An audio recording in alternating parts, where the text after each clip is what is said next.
during my first 5-minute break. I'm gonna warm them, microwave them, and then eat them. I got a cheesy bread. I got yeah, butter chocolate, and I got a loaf of garlic bread for the oven. Why? Hey. Which chat?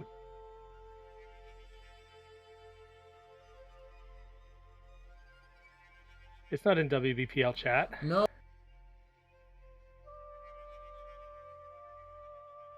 Oh, we're live? Oh, shoot.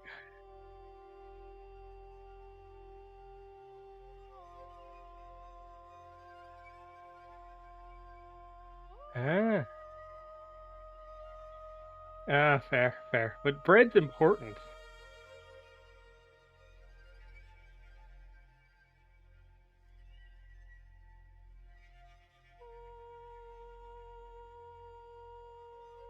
I ran. I only biffed like twice. It's good. Biffed, threw up, or wiped out? Wiped out. I took a corner over some ice. Oh, you wiped out on the ice getting bread? Yeah. Full sprint. Cell phone one way, wallet cards the other way. Good times. Nicely done. I know. I even lost my receipt. Oh, but what if the bread is old? It was on the discount rack. I know, that's the point.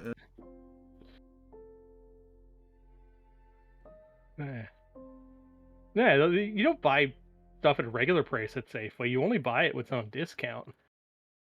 The breadiest of bread. Yeah. Just let us know if we run into any problems with audio or anything like that. It's pretty early, so I can see us having problems. Yeah. This dude got cheese bread.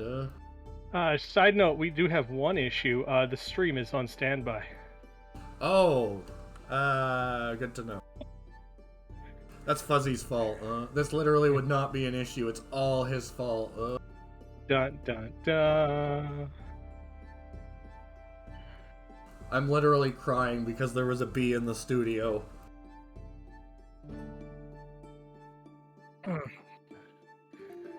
Whew. Yeah, now the stream looks good now. Cool. Hey, we even have our icon thingamajiggers. 50. Yeah. How's everybody in Chatland doing today?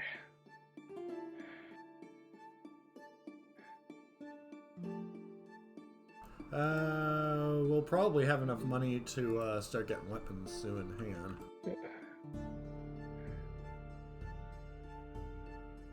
Warm is good. Good is warm. I had myself a bowl of strained soup this morning. It was tasty.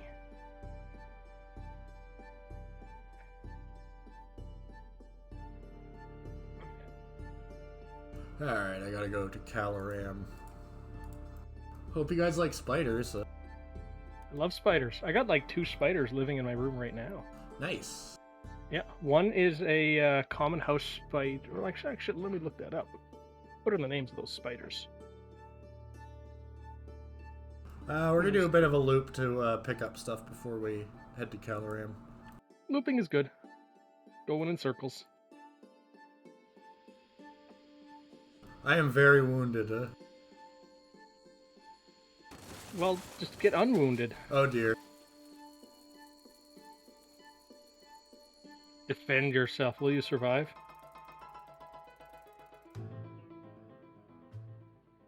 Yes. You ran away, so you survived. Good job. Oh dear. Yeah, we've already read that one.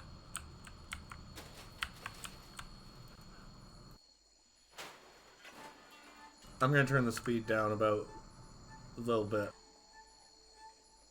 little too fast for you? Yeah, that's fair.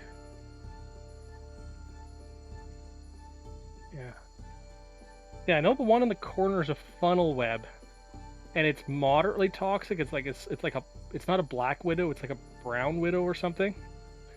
And the other one's just a common orb weaver. I like them because they're in my Yeah, grow that's a tent. bit less crazy. Yeah. Dare I ask? I don't think you're allowed, even though it's legal here in our country. I don't think you're allowed to talk about it on stream. What, spiders? No, or are you actually growing like veggies and shit in a grow tent?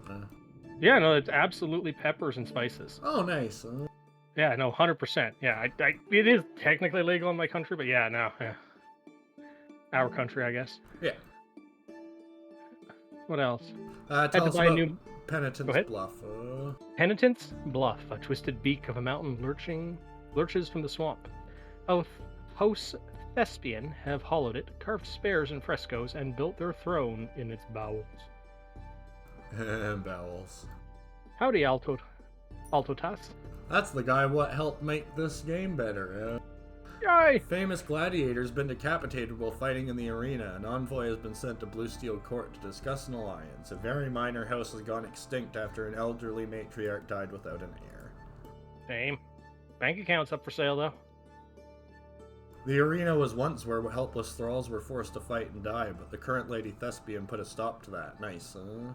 So you could put a start to it? No, you, fight voluntarily. No. Yeah. But yeah, yesterday I had to buy a replacement mouse, because I don't know what it is, but I have really bad luck with computer mice. I don't think I've had a single one last more than, like, 4 months over the past 5 years. Oof. So, heavy boots crunch on the sand. Your opponent strides out through a rattling gate. A poet knight from Fargyle Keep, sword in hand, a short volume of verse in the other. He grins at you cheerily and winks. Let the bout begin, ladies. Well, shit, A gong booms. You failed. You spent a day in the hospital. Poetry flashes past you like lightning and fire, singeing off your eyebrows, catching at your feet and sending you spinning into the ground. As he builds to his final stanza, the poet knight slams the hilt of his sword into the back of your skull. It is better than the blade, but you don't feel it at the time. You black out, perhaps mercifully, as you were a hair from falling victim to the poem's blistering finale. You are now maimed. But yeah, no, this is. You wake up in the hospital the next day covered in leeches. The Entomark doctors are inflicting their primitive medicine on you. You fight them off, but not before they present you with their bill. You lost 50 guineas. Nice. I missed that line, sorry. But yeah, computer mouse. First piece of hardware I've ever bought an extended protection warranty plan for because I know I'll be using it. Yeah. Smash. I know it is. But my hands just like dissolve mice. It's annoying. I think once I get back to the City of Keys, I'm gonna have to take a month off. I'm a little injured, Just walk it off, man. Just walk it off. Turn off the lights, and just walk it off into the darkness. It'll be fine. It'll build character. Character. Some thralls have commandeered a giant beetle from their captors and ridden it into the dark. The beetle's shell is scarred and pockmarked from past close encounters, as are the ex-thralls themselves. One of them asked to join your crew. They'll be sorry to leave their comrades, of course, but grateful for the safety and comfort of a kinetipede. Yeah. Sorry to leave the crew. Grateful for not being able to die in probably the next 2 days. I guess when you've been in slavery together, it's Why don't they different. all join you then? That's a good fucking point. Well, I only have 3 slots. Just have them be a convoy. This is where the spiders live, huh? Ooh. Gossamer smile. A silk-wrapped, draped wonderland. Rusted Ferris wheels, broken slides, and burnt-out carousels. Bright colors that have chipped and faded and stained, all swathed in thick shrouds of cobweb. Vast spiders crawl amongst the fun-fair relics in a citadel at the center of the carnival wastes. House Aranak reigns and weaves. Through the carnival wastes. Oh. Rusted amusements creak and sigh. You strayed from the road somehow. A hairy leg the size of a tree trunk rises slowly from behind a carousel. The spider drags itself on the top of the shuddering merry-go-round. Flakes of rust fall like snow. Yeah, let's blow it up. Or let's blow it up or die trying. Oh. It lumbers towards you, a vast thing out of nightmare. You ready your cannons. Your opening salvo blasts it to pieces, leaving nothing but a rain of ichor. Searching its webs, you discover the husks of several large animals, mostly identifiable at this point. You're not sure if that's a human femur or a mushroom. You're also able to harvest several strands of silk. Yay. A battered billboard greets you at the outer town walls, telling you in bouncy letters to smile. All the colors have faded. A carousel squeaks on its axis, a web in the spokes of a Ferris wheel dangling a dozen trussed corpses. The peeling faces of 100 painted clowns. Dark shapes skitter between the shadows, following you from a distance. Spiders with pale human faces. Now, what's going to actually hit the web of the carousels this deep in the city? Because, like, webs need insects to make more webs. I don't know. So From the other end of a spider. Yeah. What are they preying on?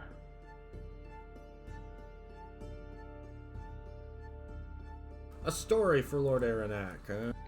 Lord Aronak's throne room is a web-draped catacomb, and the old man himself bears startling resemblance to a corpse. Propped up on his cobweb throne, gaunt and unmoving, a strange loom sits to the side of him. Spindly iron legs emerge from either side, and they make complex movements as the loom clacks and weaves. A team of sempsters scurry back and forth, pulling great tangles from the loom's mechanisms. A story that was lost. You reclaimed it from time. Lord Aranak's eyes gleams. He strokes his beard, dislodging a shower of tiny spiders. A story unlike anything I have heard. There is genuine wonder in his voice. Thank you. You've gained favor! Yay! Another! Oh, I can just keep doing that to give him shit. Alright, we could give him one of everything if we want. Perhaps I can quirk the old lord's lips into a smile. His lips do not even twitch. Most amusing. Well, like, Harlan, something needs to go into the webs for them to prey on the webs. Like, what's going there? A story that paints in vivid red, huh? The old lord grows even more haggard as he listens. For a moment, the clicking loom falls silent. Then he motions through the sempsters, and it grumbles back to life. So yeah, he's totally not a puppet filled with spiders. Totally, 100%. Trust it. Trust in spider. A bitter kind of parable, There's an unnatural truth to it, says Lord Anarch. Apparently, this means he approves. And finally, an account of blood and battle. All tales have too much iron in them, says Lord Aranach. But he motions to his sempsters, and they start work on the loom. So basically they're adding all of these stories to a giant tapestry, as I tell them. Mm-hmm. Did I tell him a tale to quicken his pulse? No. Your tale is met with apocalyptic silence. Then the old lord nods, and the loom clacks into motion. Yay! Look at all that money we have. Alright, where are we going now? No. I'll put it this way. I like spiders so much that my favorite story with, like, superheroes has a main character who controls insects and spiders, mostly spiders. Worm is great. Wait, what?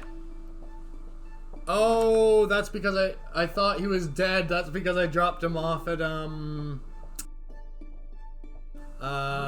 Old Hollow, so he could be a barber. I panicked there for a second, It's fine, it's fine. You don't need someone in that seat anyway. Well, what would have been more terrifying is the fact that I didn't get the achievement for losing a crew member, which would have sucked, because it's one of the ones I'm missing.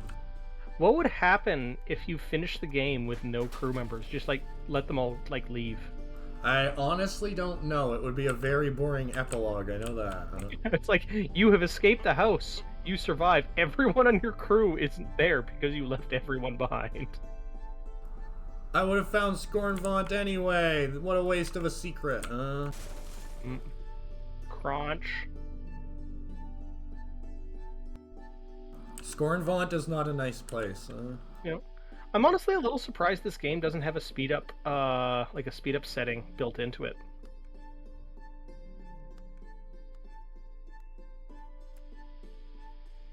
No! Oh, I guess they didn't want to talk to me.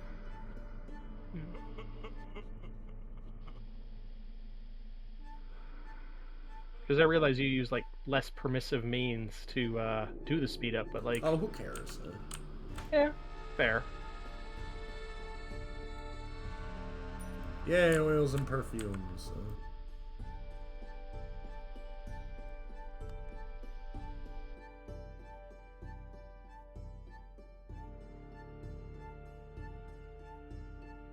I need to buy more drugs. Shame. The elder welcomes you. The villagers have gathered in a great crowd to sit around the fire and listen to the elder tell old mushroom stories. It's an old story, you can tell. The elder slips into an archaic dialect as it recites the words. It's a story from after the War of the Gods, when the human civilizations were in disarray. The story is how the mushrooms ruled the house from Chaga, extending help and patronage to the struggling humans, and how they were betrayed. Mushrooms are just focusing on this betrayal. If they always focus on the betrayal, they'll never get over it. Wow, just get over it.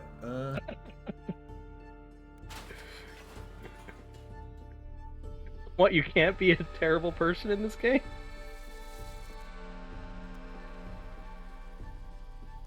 Yes, you can. I just don't have weapons to back it up. That's fair.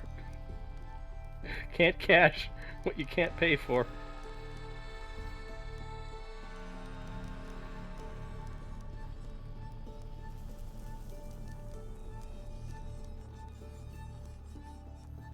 The wasp is bloated, its belly swollen by eggs, its ovipositor raw and drooling. On its back are a group of veiled nuns, entrusted with the delicate, holy task of finding the wasp a host in whom to lay its eggs. Take one, huh?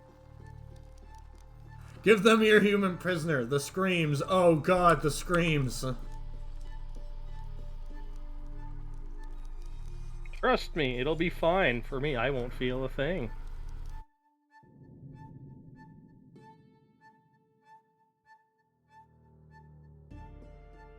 Tell us about Gross Fathom. The stagnant lake surrounds the Entomark's capital is fortified by a teeming carnivorous wilderness. The doors of the Grossfathom are open to those who can reach them. What kind of capital city doesn't even have roads? Huh? You fight your way through to the ferryman on the lake. He remarks on the pleasantness of the day, but you're too busy picking leeches from your nethers to answer. When you reach Grossfathom itself, you find it defiantly drab, a squat tower on a silver of dead lake, huddled by sad hovels. Hey there, Tio. The swamp has continued to swamp. Yep.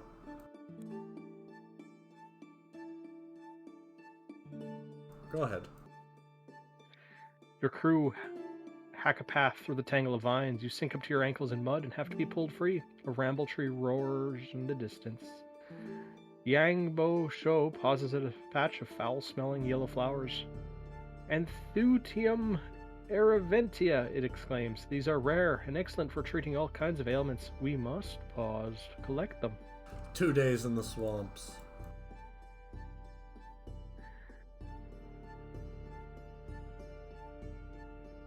I feel like I'm gonna need these at some point, but for now I'm good. Yep. The queen invites me to her tower. Neat. There is no pageantry in Queen Sabbatha's throne room. The banners are tattered, the candles unlit. 3 giant mosquitoes, too bloated to fly, fight over a saucer of blood in the corner. They have pink ribbons around their proboscises. Aww. The queen herself is pallid and gaunt. Her eyes gleam with energy and intelligence, but they stare from looks of dead. One side of her neck is afflicted with a bristling black growth. I hear Lady Lucaned is quite bespotted with you, says the queen. There are certain tensions in the Ento March that a well-connected foreigner like yourself would be in the perfect position to influence. You are so pleasingly unaffiliated. You understand. She just said you're affiliated. Okay, continue on. What do you mean by tensions? Thralls. says Queen Sebeth with the air of someone completely sick of the word. All visitants who appear in the Entomark are to be taken as slaves. The practice is barbaric, and I aim to eradicate it with a steady regime of reforms and legislature. But the constitutional process is not rapid enough for some people to push through these reforms. Any faster would mean civil war, bloodshed like the Entomark has never seen, yet still Lady Thespian pushes for immediate abolition. So she's pushing for war? She is a hypocrite, said the Queen so vehemently that she is overtaken by a fit of coughing. The strange black fungus on her neck quivers. She owns thralls herself until 5 years ago, and she freed all her thralls in the bluff and proclaimed herself an abolitionist. But forgive me if I am skeptical. It's my throne she wants. She pauses, taking a sip from her wine. The other abolitionists are Lady Bluesteel and Lord Aranak. They, at least, are sincere, and Lord Aranak has pledged to remain neutral in any conflict that erupts. And who's pushing to keep their thralls, huh? The economy of Scorvrant relies on thralls, she says. Lady Scorn will fight all reforms until her dying breath. Lady Lucanid and Lady Papillion both support the keeping of thralls too. The two sides were evenly matched until Glitterberg felt a plague. Now the abolitionists actually stand a chance of winning. The threat of war grows more real by the day. So what do you want me to do? She reaches out a hand, makes a soft cooing noise. One of the giant mosquitoes shuffles over to her, dragging its bloated belly, and nuzzles her shins. Go to speak to as many of the factions in this conflict as you can, she says. Push for peace. Failing that, at least try to ensure the sides are too evenly matched to risk war. If you fail, thousands will die. The mosquito crawls into the Queen's lap. Its proboscis latches onto her cheek, and she smiles down at it fondly. So we're gonna have to decide what we want here. Whether we want to keep the slaves, push for a civil war to get the slaves free, or wait for democracy to do its job, I guess, or whatever counts for democracy in this place. But we have time to decide before we visit places. What do they say? What will be, will be. Yeah, que sera, sera.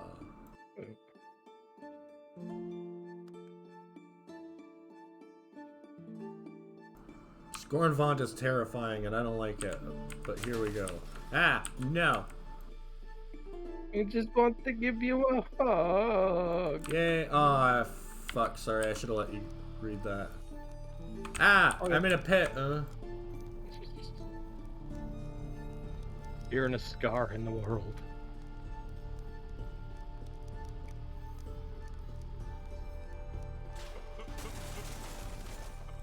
Actually, no, I want, okay, once you guys see Scornvaunt, it's gonna make the choice a little bit easier, isn't it, also?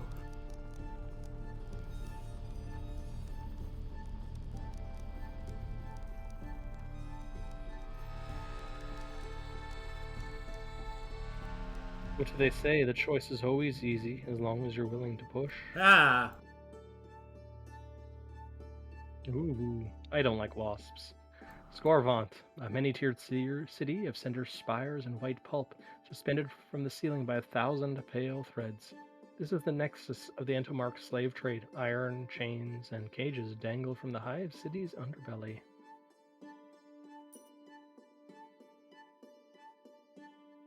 The feud between the houses Rubric and Lazarus is growing more violent by the day. One of the hives has partially collapsed. The Confederate have gifted Lady Scorn with a basket of screaming fruit.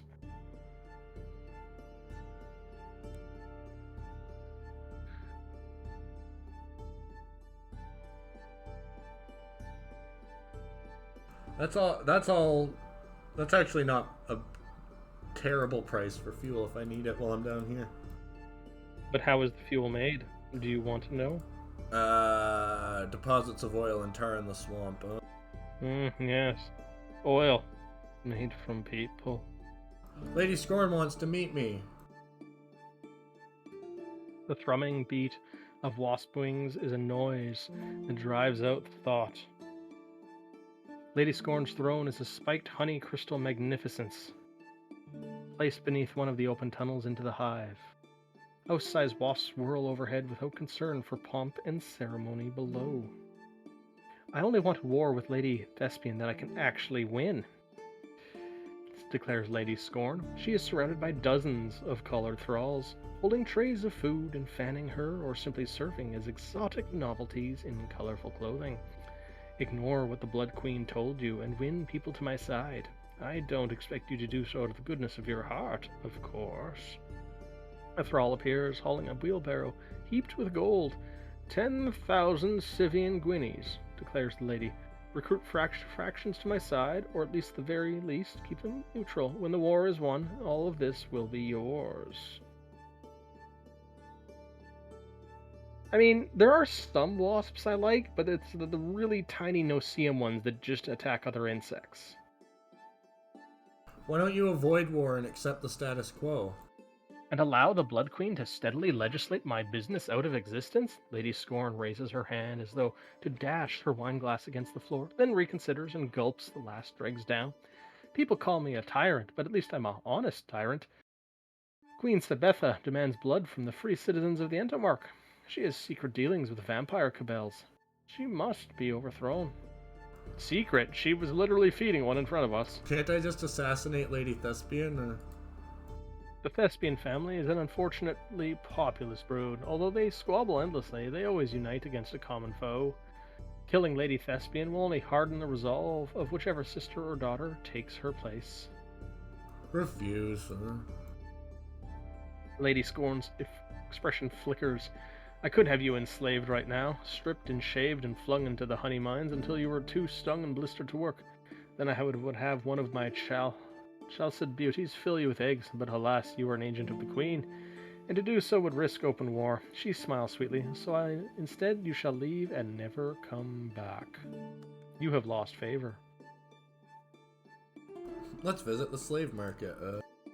Human beings are carted to and fro in rattling cages, whips slash against contorted bodies, the stink of blood and sweat is all-encompassing. It blankets the world like a shroud. You wander, for a time, through a tableau of brutally efficient atrocity. You see horrible things, and you will never see them again, and at night as you lie awake in bed, and you will see them a third time in tortured sleep. I leave the market, but it doesn't leave me. So you see why it's a little... Why now it's suddenly a little easier to justify fostering a slave rebellion. The lucky thralls, ones not swollen with wasp eggs, can expect to work in the honey mines for 12 hours a day and sleep in huddled masses on the pulpy floor. During the night, they are almost entirely unattended. The slave drivers have gone home to their families. You sneak in to discuss rebellion, but the thralls react only with fervent head shaking. They suspect you have been hired by the slave drivers themselves to root out potential rebels. It has happened before, will happen again. Perhaps you are doing it right now. Oh yes, that'll go well. You spend 2 weeks working alongside the slaves, chipping crystals of honey from the walls. You taste the sting of the whip, and perhaps worse, the cold despair as a roaring slave driver steadily break down your self-esteem, telling you you're worth nothing or less than nothing.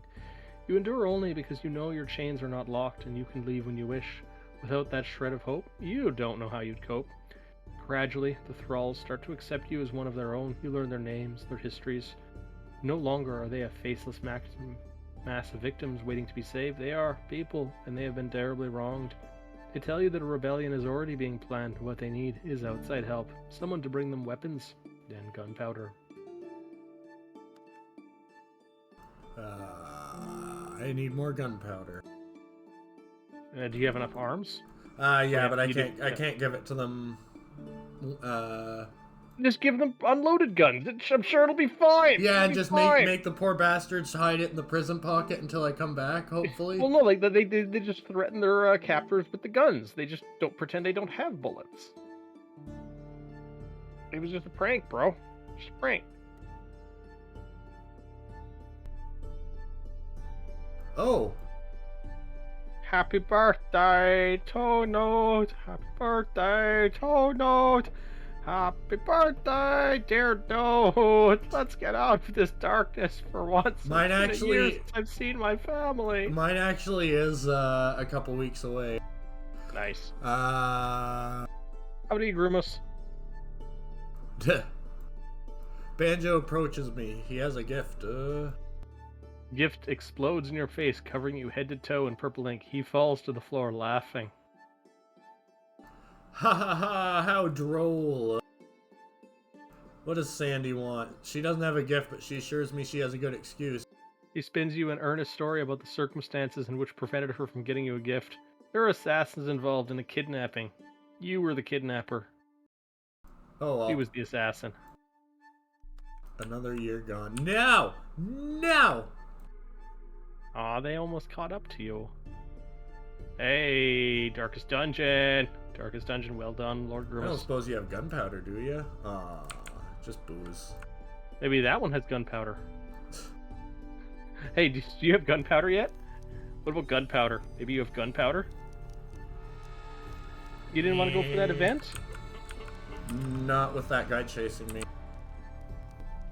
Fair. I'll never catch that one.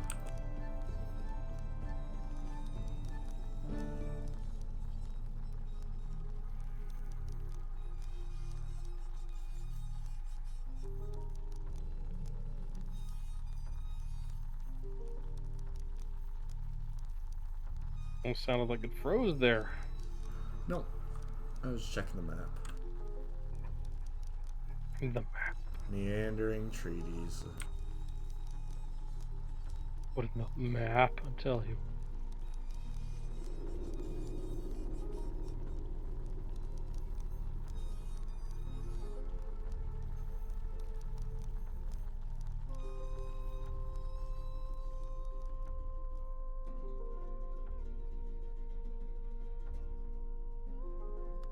Apparitions. Ow. No!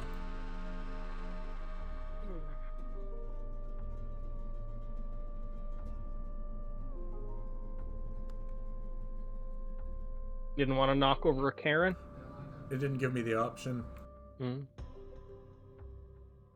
I mean, frozen hawk hunts, given that the walls are made of honey, it's probably only so flammable. Hey, a lizard. A lizard. Holy shit! And hello Look at to the you price too, of that fuel. Frozen hawk. I mean, you could almost sell it at a profit here. You can't, but you could almost.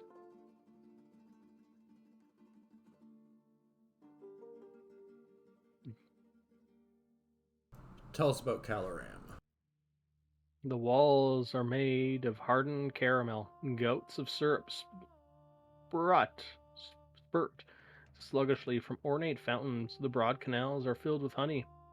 Caloram is a child's dream. The stench of decay is unbelievable, of course, and the flies will eat you alive. Don't stop moving, or they will settle you up your nostrils, in your ears, down your lungs, and all of your little tiny holes. Let's travel the canals.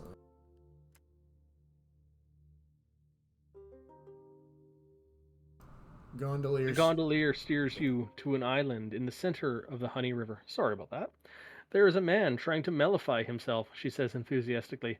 Trust me, you do not want to miss this. This is what Caloram is all about. She deposits you on an island, a bleak sliver of rock that barely pokes above the honey that laps on all sides. Sitting on the highest part of the island, atop a plinth carved with 100 hieroglyphs, is a wooden barrel.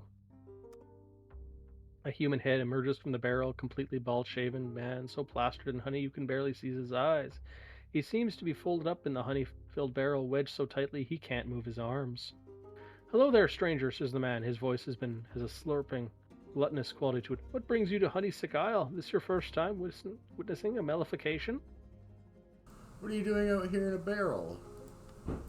The process is simple, he tells you. I sit here meditating in a barrel of honey for a short period of only 6 to 8 months. I eat honey, I breathe honey, I excrete honey.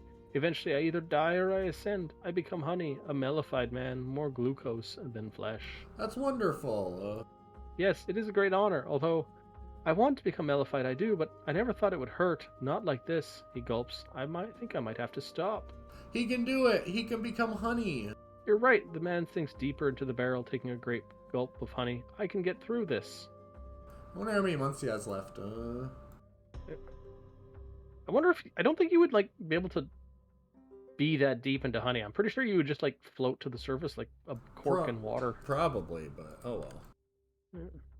I watched that Tom Scott video recently about him trying to like be covered in concrete, and he said like he couldn't get deep enough to be covered by it. It kept bobbing him up.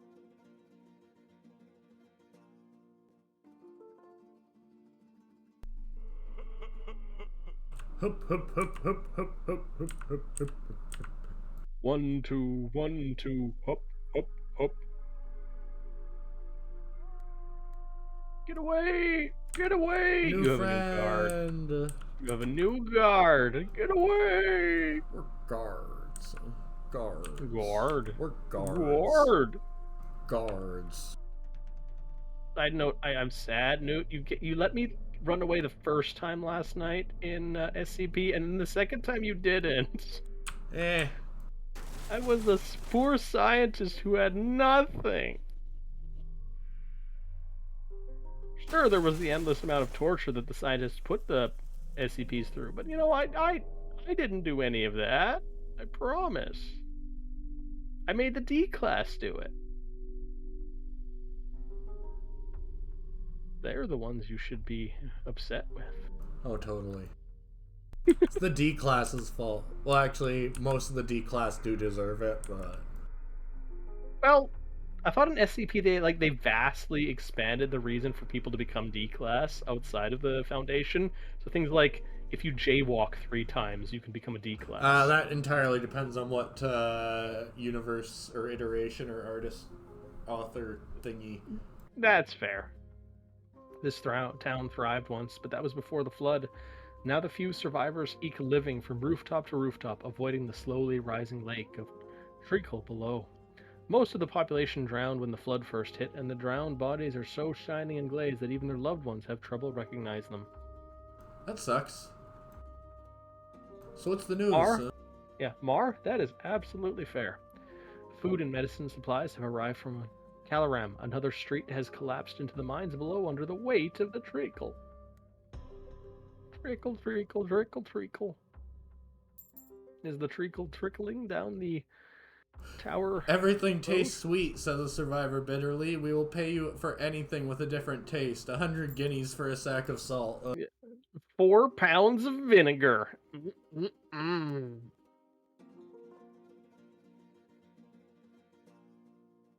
Crossing the rooftops, you're struck by how quiet the drowned city is.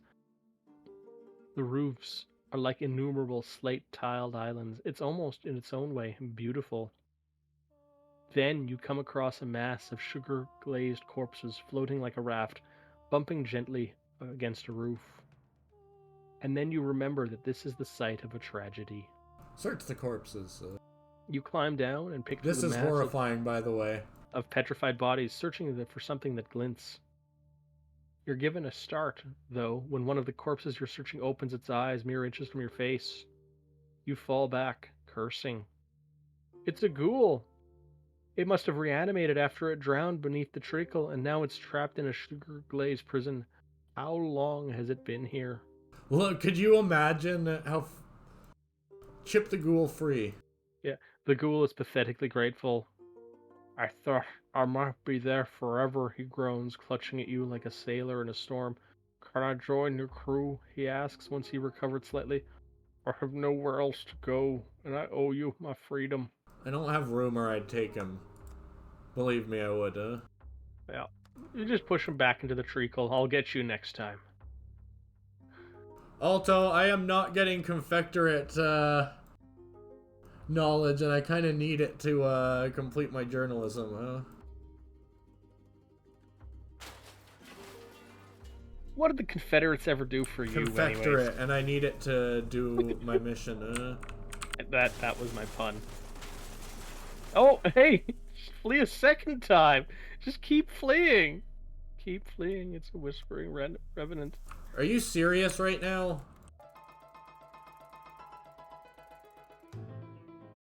You're good at fleeing. Yeah, but I'm stuck, huh?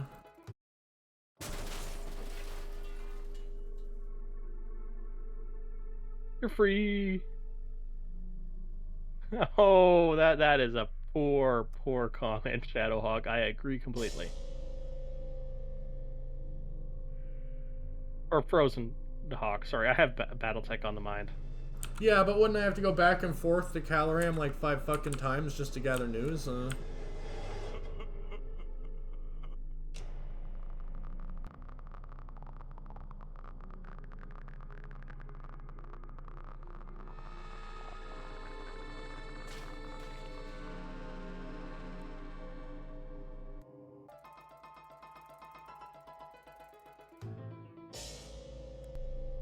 So do you get 3 actions at the start of every combat? You get 4 actions.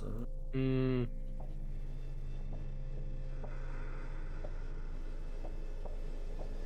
You can almost always run away then. Oh, you always can because I've upgraded my legs. Mmm. Affinia.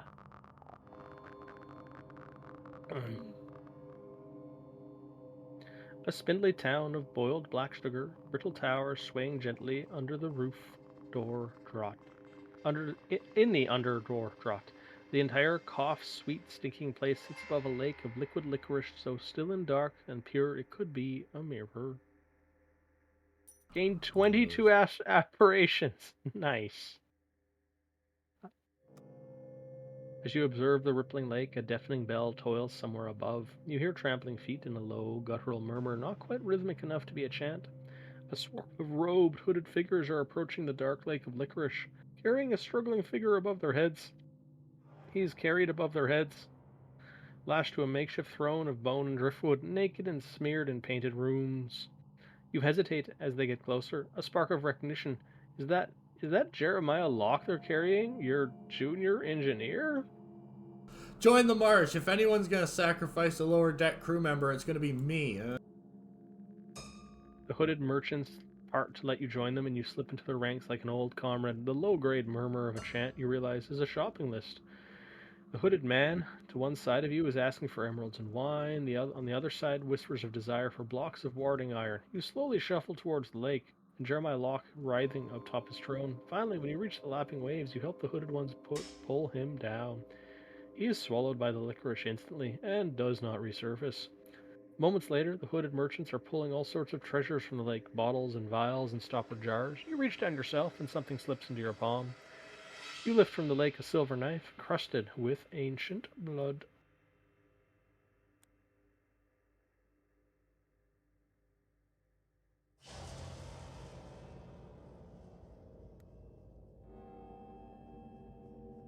When you ask about the heart, the faces of the citizens go carefully blank.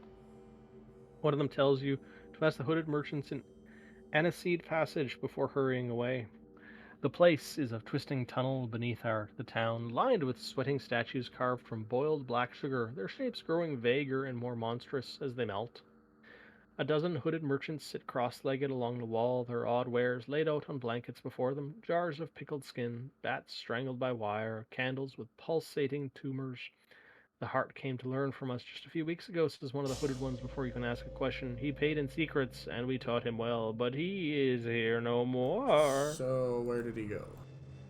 We know where he went, says the hooded merchant, but nothing is free. Provide us with 3 irreplaceable objects or a single sacrifice for the lake. Ah, we just got that guard. Take a swabby. Okay, the heart is a power, a profit, an entrepreneurial opportunity. The hooded one extends a hand from its robes, a brittle black hand, like burned wood, its fingers crusted with white marble sugared. Yeah, deal's a deal. Bigger bones crunch in your gasp. Ugh. The hooded merchant pulls you close. After we taught him all we knew, the prince's heart traveled north to the goat stones. Now go. The hooded merchant drums its fingers on its knee.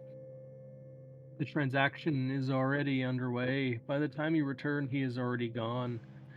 Apparently, he stood up, went pale, and left the Canidipede without another word. Your crew didn't quite hear what he said as he left, but they agree he was headed towards the lake. Oh well.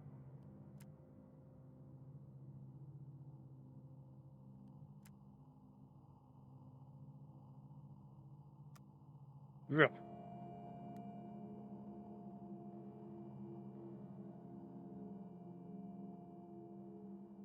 Alright, we'll try to hit Calorium one more time and then we will take a 5-minute break. Mm-hmm. I forget, do I have a key? I feel like I have a key. Use the last key I remember you used on the gambling palace. Eh. With the skeletons. Skeletons. Spooky. Dancing skeletons. You just didn't want to get off Mr. Bones' wild ride.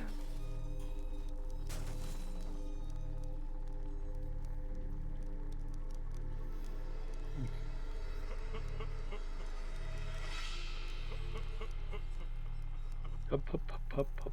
Hup, hup, hup, hup, hup, hup, hup, hup, hup. 1, 2, 3, 4. Turn off your heart light. 1, 2. No.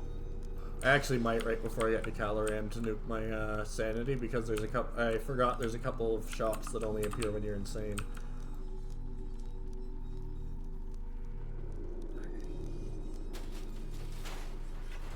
Thunderbolt, says MPC 2117.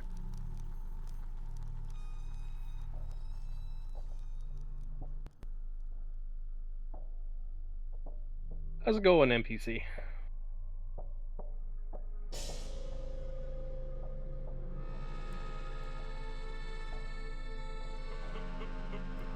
Gangleman, his fingers are bone. Gangleman, he knows you're alone. Gangleman, watch as you sleep. A crafty old Gangleman wants something to keep. The darkness has had its due. It's fine. I'm hungry too, NPC, but I will solve that in 10 minutes here or so. Something bubbles up from the floor beneath, lifting your kinetipede into the air, leaving the legs waggling uselessly. A vast mountain of gurgling meat, licking rivulets of pus, glaring up at you with a single, bulging eye. The kinetipede starts to sink into the greeting, slurping flesh. A thimble full of dragon spice can blow off a man's jaw. Time to feed this thing a whole crate. You drop the crate of dragon spice into the bloats of slurping flesh. There's a moment of silence, then it whines in dismay and vomits your kinetipede across the floor, amongst a hideous torrent of skeletons and sewage. Sunless house of many doors, boat. See. How's it going, Samurai? Here for the feast, asks the gondolier. Sorry, I'm new here. What feast? She churns the honey. Your boat glides along very slowly. The feast of the sweetened meat, of course. We hold one every few weeks when the Grand Molasse declares that, oh, you must come and watch it unfold. I'll take you there. Very well. Frozen Hawk Hunts. This is House of Many Doors. Of course, your boat glides glacially across the swelling honey. As you draw closer to the feast, you find your way blocked by more and more boats. The canals and walkways are teeming. Street vendors sell glazed treats. From ramshackle stalls, children play and sing. The Grand Molasse stands at the center of the crowd, mellified men swinging pickaxes behind him. One of the ziggurat tombs is being cracked open, and the dull thuds punctuate the molasses speech. The molasses drones on and on about the importance of the flow. Finally, the tomb cracks like an egg, and the molasses raises a vicious hand. Let the feast begin! The crowd surges forward, flinging mellified men aside like dolls, and dives into the shattered tomb. Each diving figure emerges dragging an embalmed human corpse, tendrils of honey still clinging to its shriveled skin. As you watch, the ancient mummified dead are torn apart, and the crowd gorge. An entire human leg, dripping honey from the stump, is thrust into your hands by a neighbor.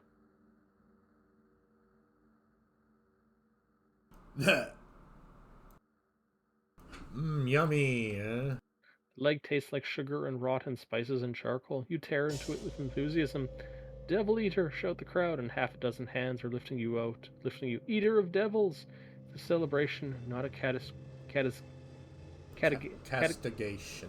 castigation. You are carried to and fro from the cheering crowd before being deposited again as people get bored and start to drift away. Your mind spins. The meat filled you with images you'll never forget, baying things with wolf-like heads and bulbous insect bodies. A candle stub, chuckling like a demon, a skull-faced woman with one dead eye. I saw but the terror and beauty of it all. I'm fine.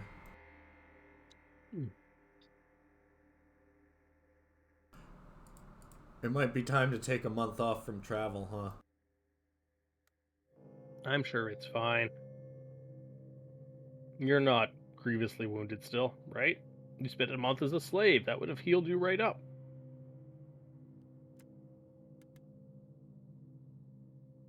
I guess we're going home to make some money. Yep. You pass. The mirrors are a natural friend of yours at this point in time. Two customs men. Do you know who I am? I am Noot! Alright, let's take 5. See you in a few moments, chat. Yeah.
Sup, nerds?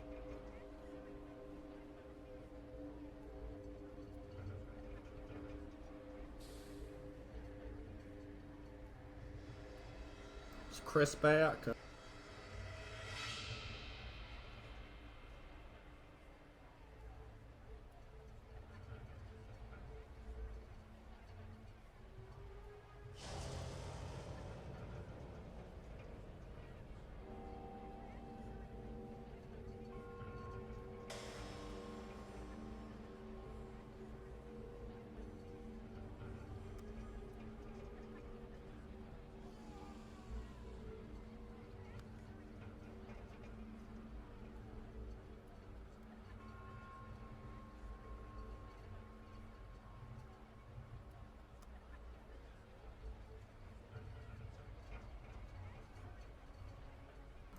I'm just gonna find a new crew member while we wait for Chris to get back.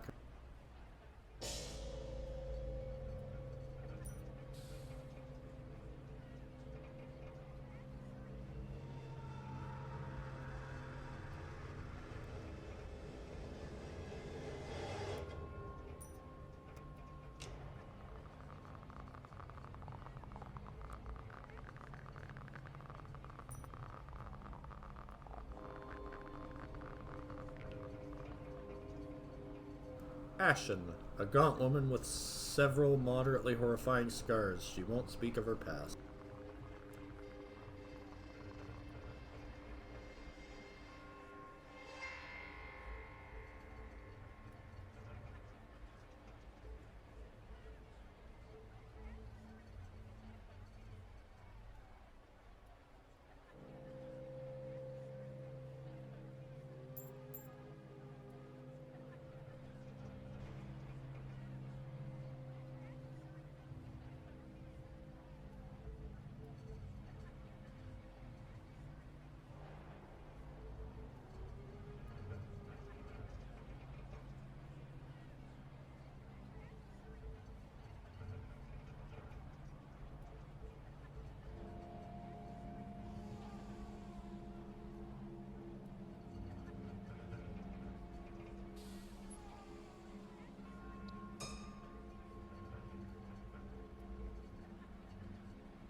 Noot.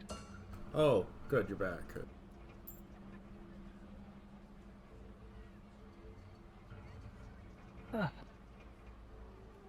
I don't like using high power in the microwave. It's low power. Fair enough.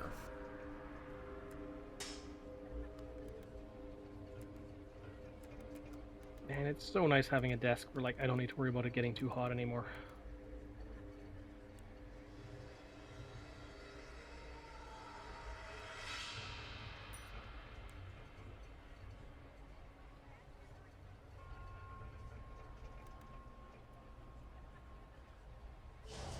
Step Temple Street is always loud with doomsaying and soothsaying and naysaying, but this is different. A heated debate between two opposing churches has gotten out of hand. The armored Gravidonites have been thoroughly outwitted by the arguments of the Silk-robed Nahashite scholars.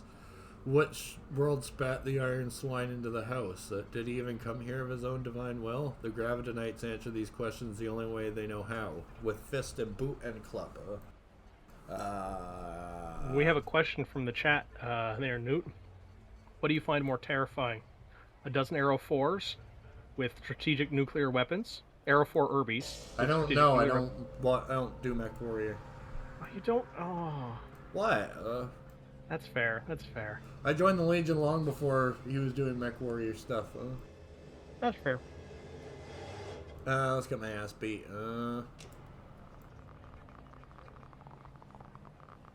Read.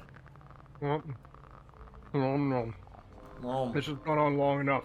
The Nashishites are mostly lying and bruised, unhappy heaps already. The damn liars. With the grave Gravidonites. Grave Dudonites continue to bludgeon them with kicks and clubs. You decide to deliver the bullies a stern rebuke.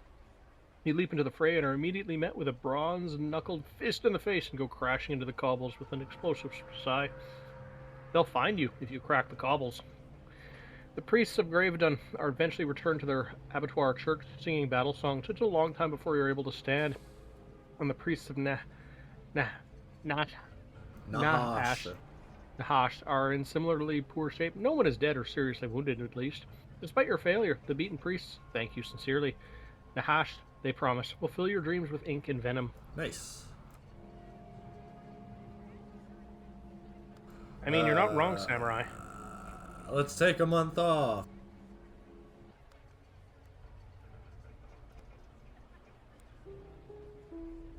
Oh, while you were gone, I picked up a new guard captain named Ashen. Cool. Let's let Zhang Did you Boss sell your show stories? visit. Yeah, I can at some. Yeah, I did sell my stories. Okay. I didn't complete my assignment though. Zhang Ba Show. He arrives at your doorstep, accompanied by the disapproving glare of your neighbors. He hurries inside, muttering about bigots. I'm a member of a debate club here in the city, Zhang informs you.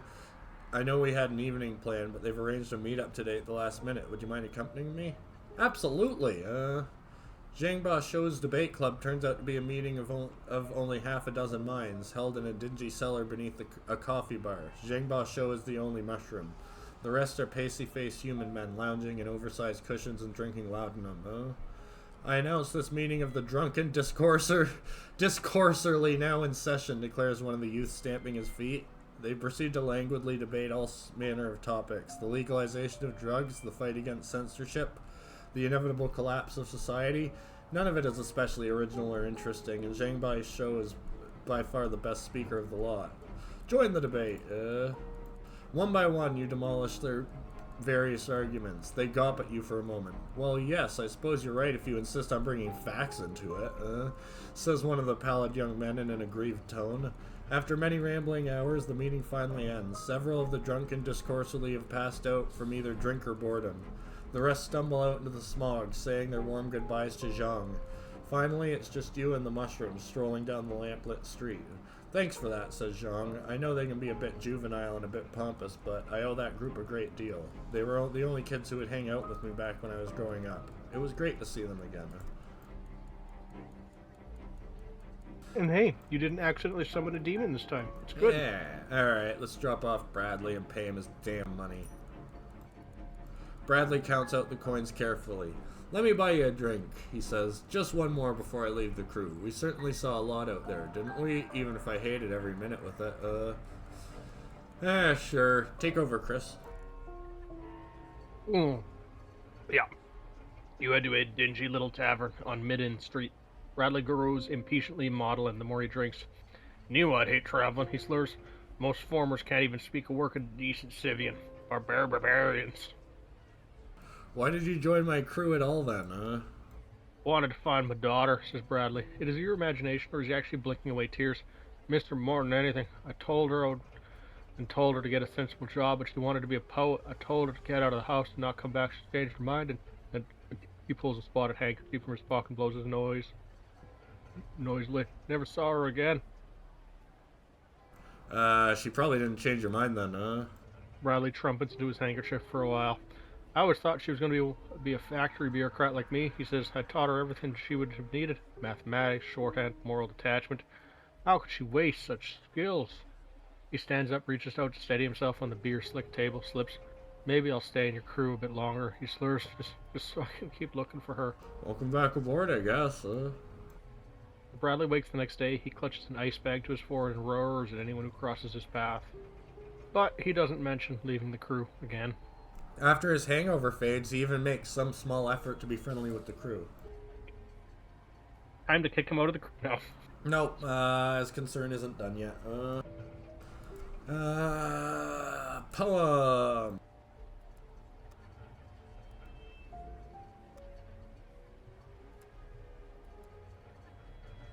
Hey Alto, could you consider making it so when you're done writing when you write a poem and click either of the ones, that puts you back in the write a poem menu, so that you don't have to keep going all the way back to your house from the main street of City of Keys every time? Do you want to read a grand epic, Chris? Oh! In ancient time, before realms did shriek, vanity be not grim, though some call thee supreme. Sing this effort of ambition and physique. So, see, so what I mean is when I click the flow and the ebb, it would be nice if it already put me right in the right of poems. Yeah, thanks, Alto. You get what I meant. Or maybe another option that just says keep on writing. Maybe, but even just that would make it a lot easier. And even then, it's not a big deal at the end of the day. I'd put it pretty freaking low on your list of priorities, personally. Depends on the ease of, coding it. Yeah. I'm invited to a high society ball. Glittering young women and soft-faced young men whirl across the dance floor plotting advantageous courtships. A tinkling piano bathes the room in music. You stand nearby for slightly too long, and the pianist glances up at you slyly. The things I could tell you about some of the people here, he says, so low that the music almost drowns him out entirely. You know the killer in Catgut Row? He's in here, sipping his wine, watching the ladies dance. The newspapers don't even know the worst of it yet. Before you can inquire or reply further, a gaggle of mustachioed blowhards descend upon you both, and pound on the piano, demanding a specific song. I move in strange circles these days, huh?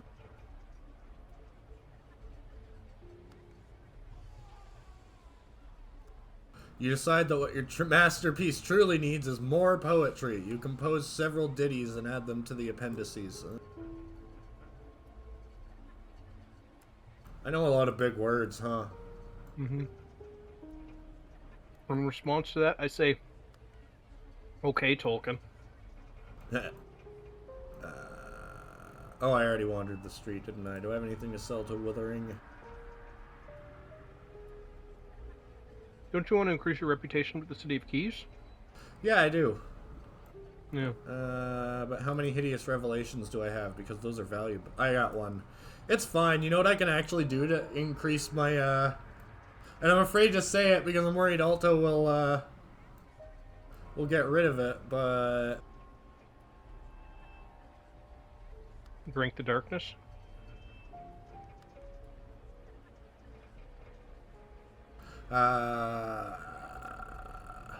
Yeah, see, I can just keep adding objectionable stuff and then, adding propaganda to the museum to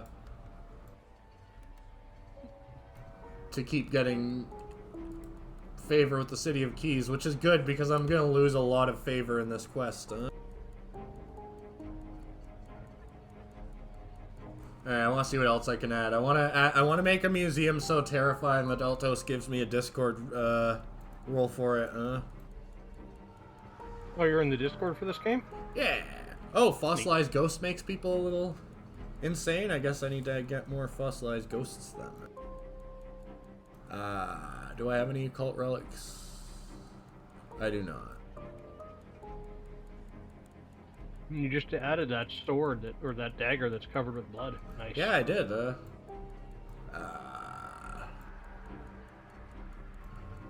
Sorry, I've got a thing open in the corner that It's fine.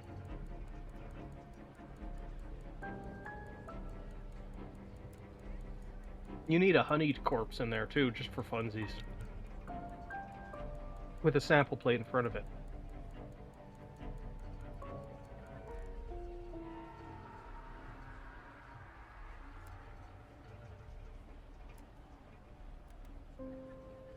Free wasp egg with every bite.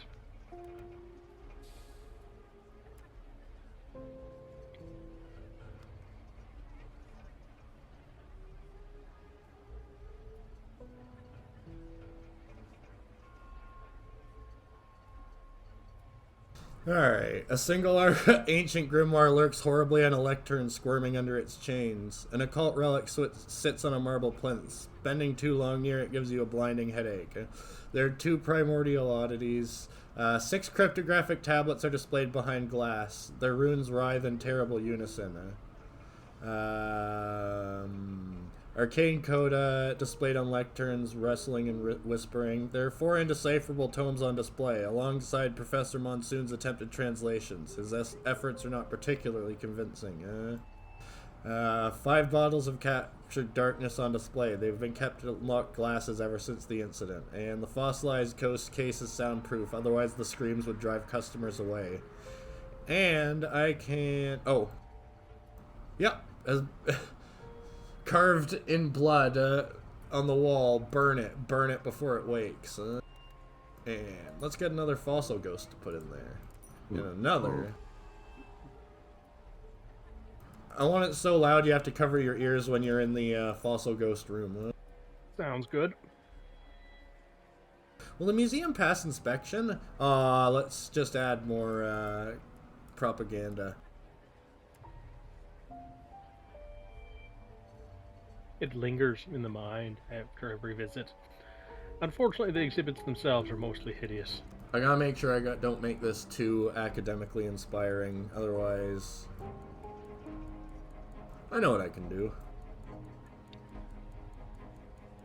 Reams of paper still in their packaging make it the most boring museum ever. Fossilized reams of paper still in their packaging. At least 5 fossilized ghosts have been entombed in glass cases. Is the ancient ectoplasm beginning to crack? Are those wisps of ghost vapor at your feet? I'm sure it's fine. What are your opinions of the museum so far? A grand exhibition of the macabre. Barely acceptable. Nice. I like the sound of that. Why does eating so much bread so fast give me the burps or the hiccups? Hey, this is quality crafted misinformation. Thank you very much, Mar. Welcome to our TED Talks. Ted here is going to talk, and you're going to listen. Alright, do I have any concerns that I've already finished? I wish that dude would not be careening towards me. Hey. The exhibition isn't not here for that. There's nothing explicitly against it.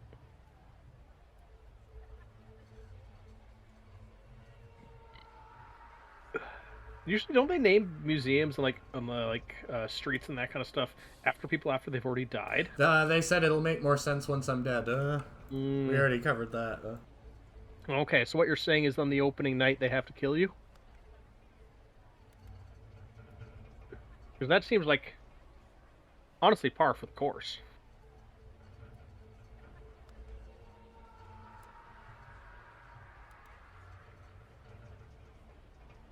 Let's take a look at the map. Where is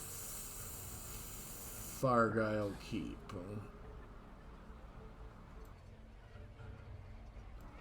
Ten.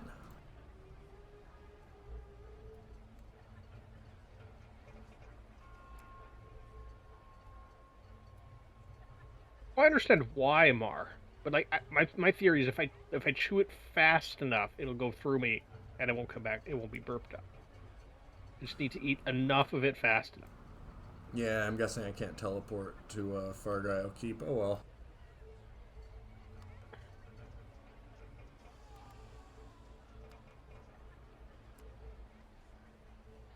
And it's less the burps, more the hiccups that are annoying. Oh, Ashen already wants to talk to me. A gaunt woman with terrible scars. She doesn't seem to move much or speak much. She's staring again. You should snap her out of it. Chris. She slumped down, motionless in the corner, and she has that glassy look on her face. You know from experience she can be like this for a day or more, and it really unnerves your crew.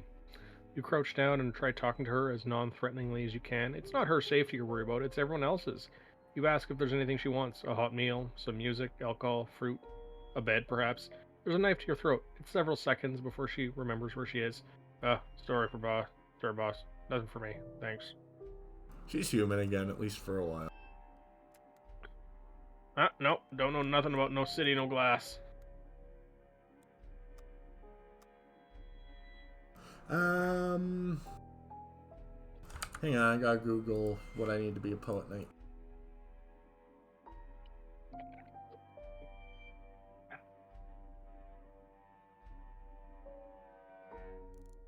Mar, I question that. Oh my god, freaking ads. Esoterica and Grit.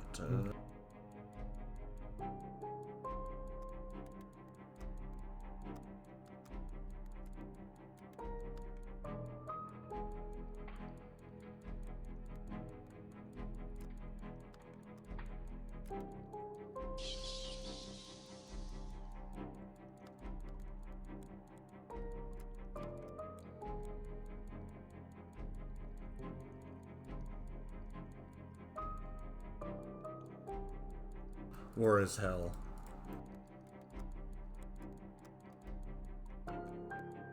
Mm-hmm.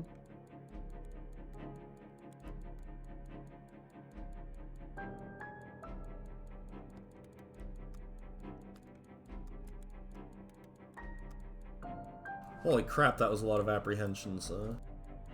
I find Ashen in the mess hall, flipping through her poetry book in your room. Her boots are up on the table, the book of poetry held loosely in her hands. When her mouth curls, her scars pucker. I used to love that kind of stuff, she says. Now I can't make head or tail of it. She glances at you thoughtfully, her eyes a stark moon. You're into sort of the thing, right? Yeah, I write poetry. Didn't you realize? Ashton shrugs. What relevance did it have before now? I wonder. She flips through the poetry book again. I knew a man once. He was obsessed over poetry. Me and him used to stay up all night reading passages to each other, talking about how life is beautiful. She snorts. Really, you? Ashton shrugs. This was a long time ago, boss. Before your time. So why bring it up then? Because that man needs killing, and he's too cautious for me to get to him. But I'd bet he'd love to meet a poet. Why are you looking at me like that? Ashton scratches the groove of a scar bisecting her chin. Just thinking. Who is he? He doesn't use his old name anymore, just calls himself G because he's a pretentious shit. He's the CEO of the consortium. Why do you want him dead? Why not? I have a list, says Ashen. 9 names. 9 people who need killing. He's the second. I already took care of the first. Who is on your list, and why do you even have a list?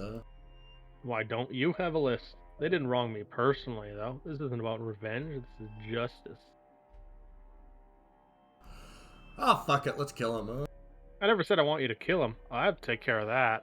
She pulls from her pocket a disc of silver glass, barely larger than your palm. When you look at your reflection, there's a half-second delay. A fetch mirror, then, though you've never seen one so small. I just need you to get inside and conceal this somewhere as close to him as possible. Then I can sneak in through the mirrorverse and makes a cutting motion across her throat.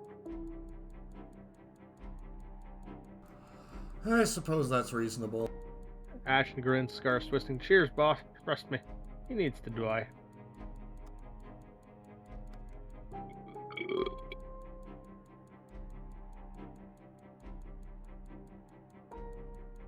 I have not gone to the City of Knives yet.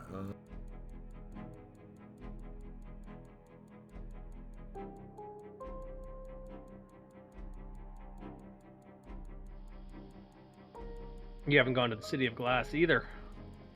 We will. You don't even know if it exists anymore.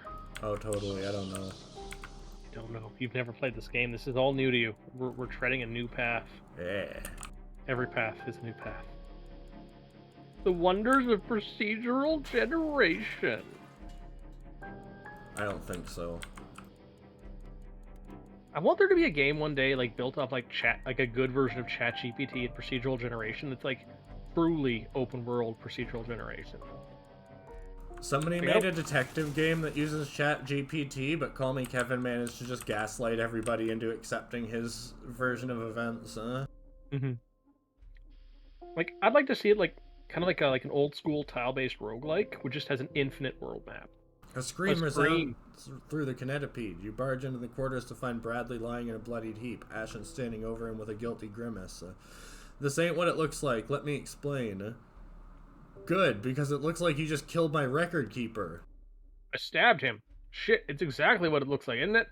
Bradley groans in terrible agony. At least he's still alive. Why did you stab him?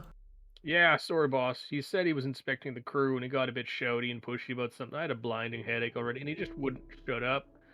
Tried to grab me, too. I asked him to calm down, but turns out I, also, stabbed him at the same time. She's a maniac. He coughs a big, shoot of blood across the floor like a blood fountain. A shot of Shoot Ashen, no, or shoot Bradley, no one's stopping you. Keep the peace somehow. Got it, boss. Sorry about all this. She lifts Bradley up without a paranormal. Let's get you to the surgeon. -2 relationship, Bradley bags. Everybody's happy, except the man who was stabbed. Don't touch me! Quick, get him on the table! Hey, Bradley, what do you think about being a ghoul? That would make the surgery really easy. Are you okay being a ghoul? You know what? We got you a medical plan. It's called Full Ghoul, all time, all ghoul. Good discount on the, on the surgery. Oh, we're stuck. Ill-mannered brutes. Ah, yes, snuck through a corridor. Let's try to keep the peace. Visit the Lord drifting Grimble? beat. A very ordinary sort of month, says Agnes cheerfully. We sold some coffee, we made some money, and we only fell out of the air twice. Nice, huh? Yeah. Lord Grimace, I'm reminded of that line from Helsing Abridged.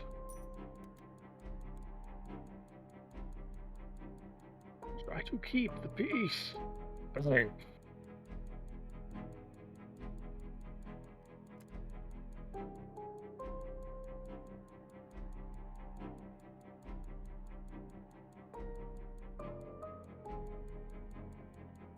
A man of God.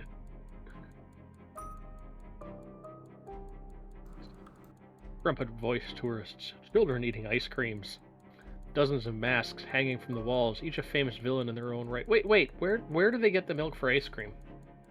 We've not seen milk yet.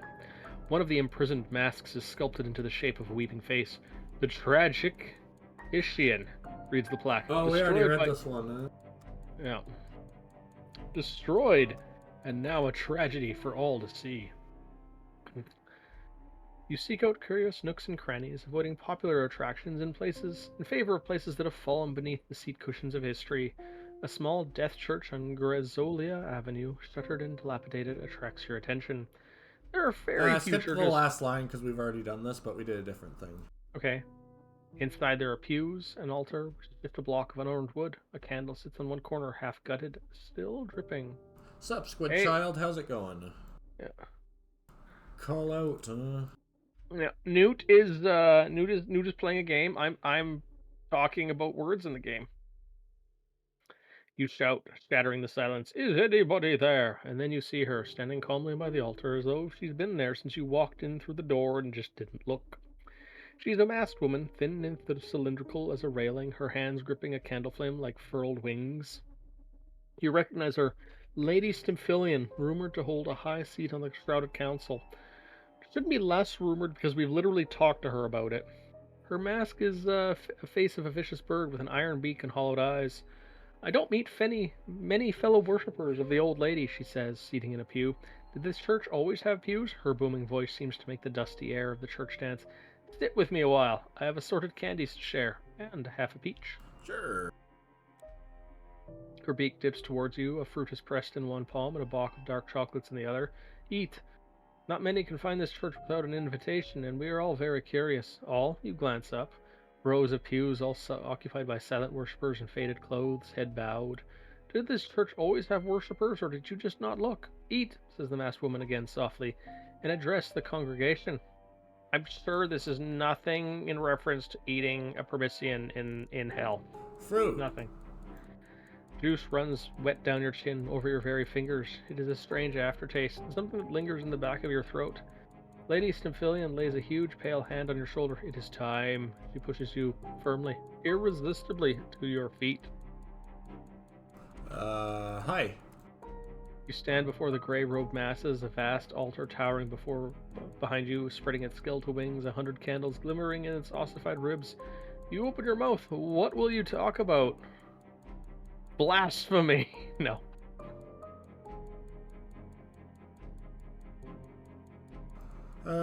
Death, I guess. You speak with grand rhetoric and sweeping gestures. The church darkens. Your grey-robed congregation seem to grow in size until they are a sea of colossal, shifting silhouettes. An unspeakable dread settles upon you. The juice on your chin is burning like acid as you falter and stumble over your words. The seething gray mass rises like a wave and swoops down to claim you. They found you wandering the streets days later, dazed but unharmed. Only one memory after that moment is clear. You were splayed out on the altar, a dissected specimen, your raw innards steaming into the cold air. The curved metal beak of Lady Stymphalion was dipping into you, coming up red. There was no pain, only an unearthly and terrible ecstasy. And Lady Stymphalion was pleading to her god, pleading to be allowed to kill you. Hey, you've got a memory implanted in your head. Wasn't that fun? Yay.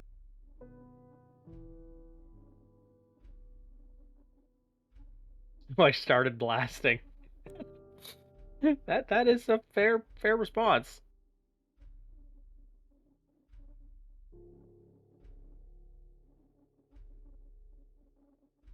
Oof.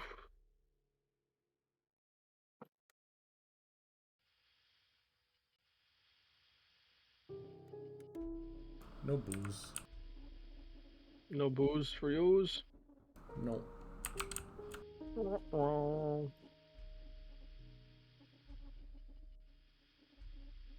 One of these days you'll get to actually see me do combat, but I need money. Mm-hmm. You need a lot of money. So much money.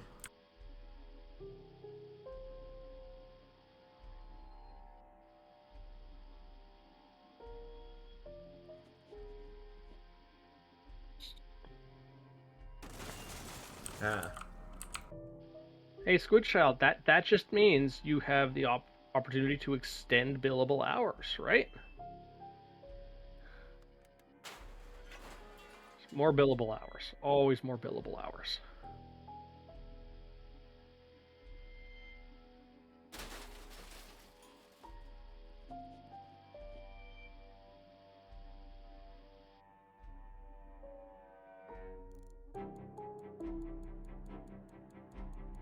News. Enter the castle. Knights are sparring and singing in the courtyard, as we've seen before. Petition to become a poet knight, huh? You meet with the three most respected of the poet knights, Sir Caliphus, grey and venerable, Sir Bruin, leathery and perfectly coiffed, Lady Juliet, sharp-nosed and muscular. You stroll together through the courtyard watching the squires practice their archery. Generally, those who join our order have trained with us since they were children, says Sir Bruin pleasantly. I'm sorry, Wanderer, but we cannot accept you amongst us. But there have been exceptions, adds Sir Caliphus, a twinkle in his eye, and Knut's qualifications are obvious. I vote for acceptance. Sir Bruin blanches. It seems I have the deciding vote, says Lady Juliet, thoughtfully. Persuade her. She listens to your pleas with a smile and then shrugs. I have a proposal for you, if you care to listen. What can I do? In the past, we have accepted untrained poet knights who have proven their worth with a great quest. As it happens, I have just such a quest waiting for you, Wanderer. One of our former members was sadly led astray, she says, a knight by the name of Sir Ezekiel. You may notice that the keep has a relaxed attitude to mind-altering chemicals, but poor Ezekiel was less able to control himself than most of us. He ended up stealing a number of rare books from our library to pay for his unfortunate habit. We exiled him, of course. He fled to Fobator Quinn, far to the east, and fell into a kind of servitude beneath a terrible master. I want you to help get his life back in shape. He will never be a poet knight again, but it's better than his current situation. But he deserves better than his current situation. Sure. There is nothing for you for here. Let's tell him about another world. He's utterly silent as you tell him. We've already Thank done you. That.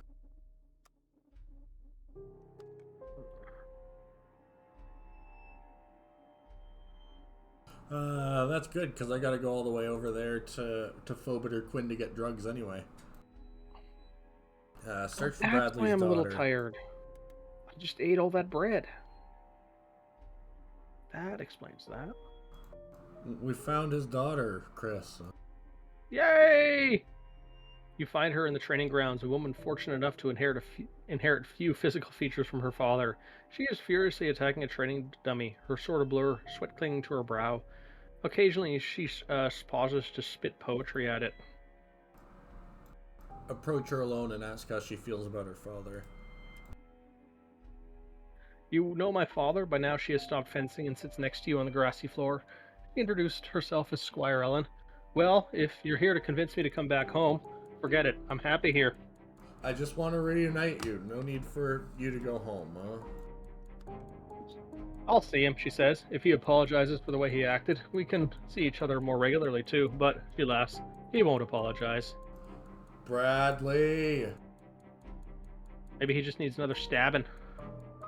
As soon as he sees his daughter, Bradley rushes forward to embrace her. She tolerates for a moment, then pulls free.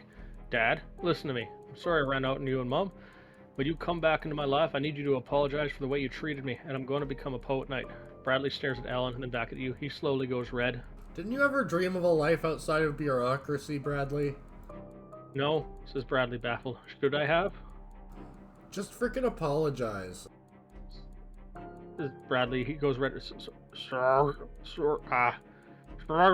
He takes a breath and grits his teeth and breaks into a sweat. Sorry. I'm sorry. Elaine looks impressed. I need to lie down.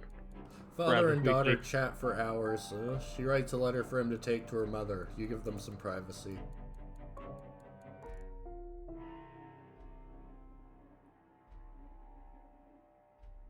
"50-50 chance Bradley comes back stabbed again.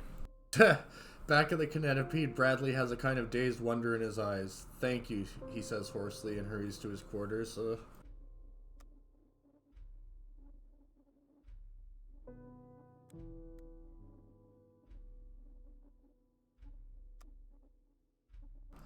Okay, but the ending to this is so wholesome. You guys are gonna love it. Neat. Does he become a poet knight too?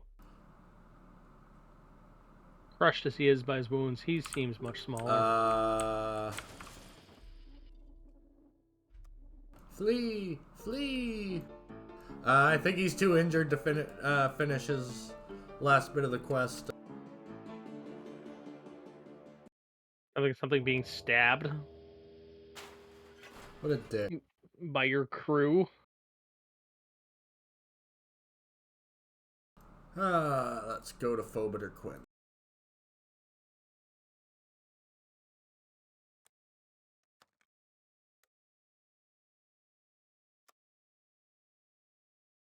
Yeah, drugs.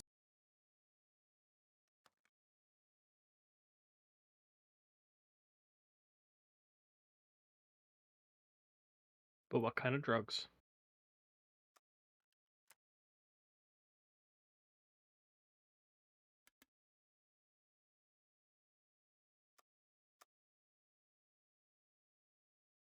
All of them. Mm-hmm. Ugh, that's expensive.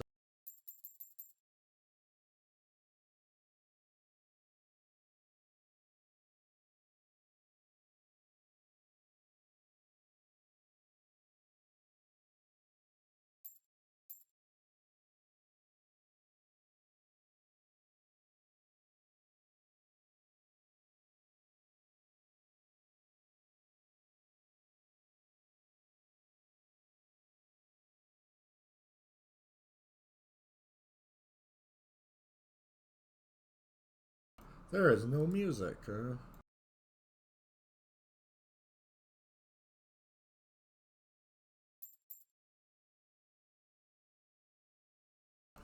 Holy crap! If I ever have to buy drugs again, it'll be too soon. Let's look for the disgraced poet knight, Chris. Let's look. As soon as you ask around about Sir Ezekiel, the citizenry go quiet. He's not really a sir anymore either. Finally, someone glances to either side with obvious fear before directing you to the Dreamer's Den, a place so devoted to an atmosphere of luxurious mystique that it borders on the absurd.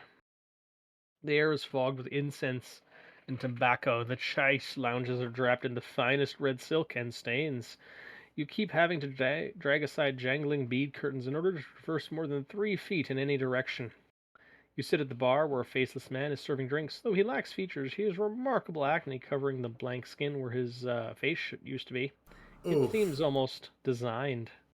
Make a small talk and keep an eye on the bar's patrons. You keep a careful eye on the clientele, but most seem unremarkable, and becoming more so over time. An obese man looking to lose himself in dreams, a nervous young woman keen to see new colors. You slip from the bar stool and ask after Ezekiel, but none seem to have heard of him. When you return to the bar, the bartender turns his blank face towards you. Heard you asking about Ezekiel, he gurgles. I would hope so, considering we asked him. The spotty, empty face, liberals and churns. No one calls me that in a long time. I'm just Zeke now. Whoosh you. I never actually asked the bartender. I'm pretending we did. Good grief! What happened to your face? My master took my face, the Zeke busying himself with universal bartender pastime of scrubbing a dirty glass with a dirtier cloth. I owe him a lot of money. A lot. He took my face as collateral while I work it off. If you want to help me, you could pay off my debt. Or persuade 10 a penny man to let me go free. How much is your debt? 7,000 guineas, says Zeke. I work and work, but the interest piles up. One day I will earn my face back. One day. Holy mother of God! Time to kill a 10-penny man. He has a He is a compound at the center of the city, says Zeke, but you're better off not getting involved, stranger. The Tenpenny Man is a dangerous man, I should know. What happens if you just give him your face? Yours will grow back. Will it, I'm sure it will. It has before. Meet a Tenpenny Man.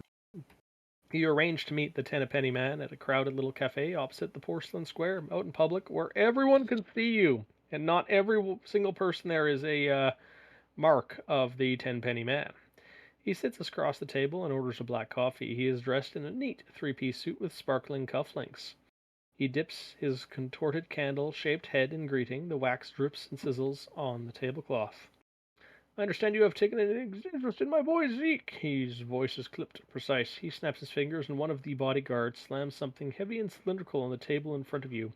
You thought that was just a civilian. It's a glass jar of what smells like formaldehyde and what looks like a scrap of pale cloth floating in it. With a start, you realize that it is a face. Zeke is one of my most effective employees, says the tenpenny man, but I'm willing to let his employment, forgive his debt, and return his face for a price. Why'd you do this to him, Do you have any idea how useful a poet knight can be, even a disgraced one?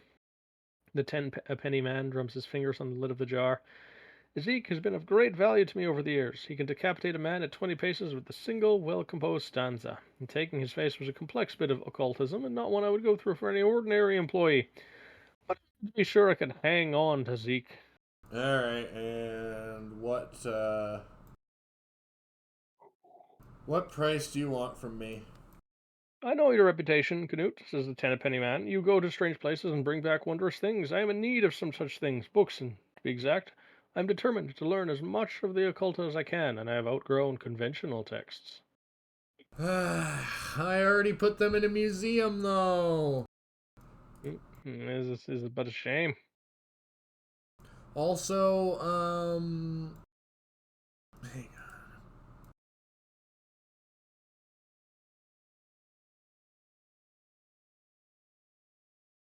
How late do you want to go for today? We'll go another hour 15 if that's okay with you. Works for me. I'll just need to step away for about a 20-minute period, like once at the start, once at the end. Gotta boil some fat down.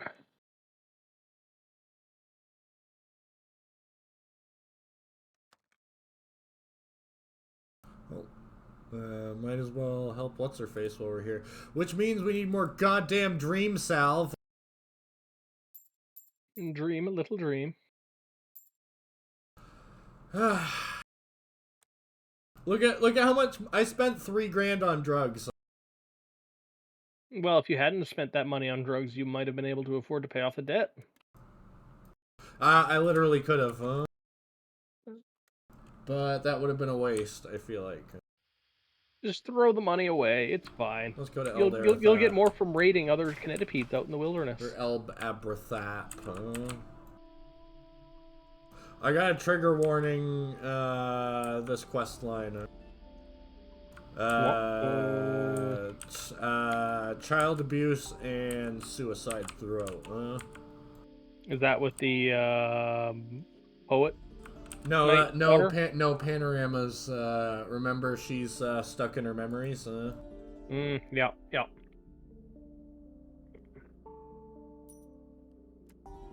Come on, geese. Come on, geese. No. Alright, hang on. Let me try one more time.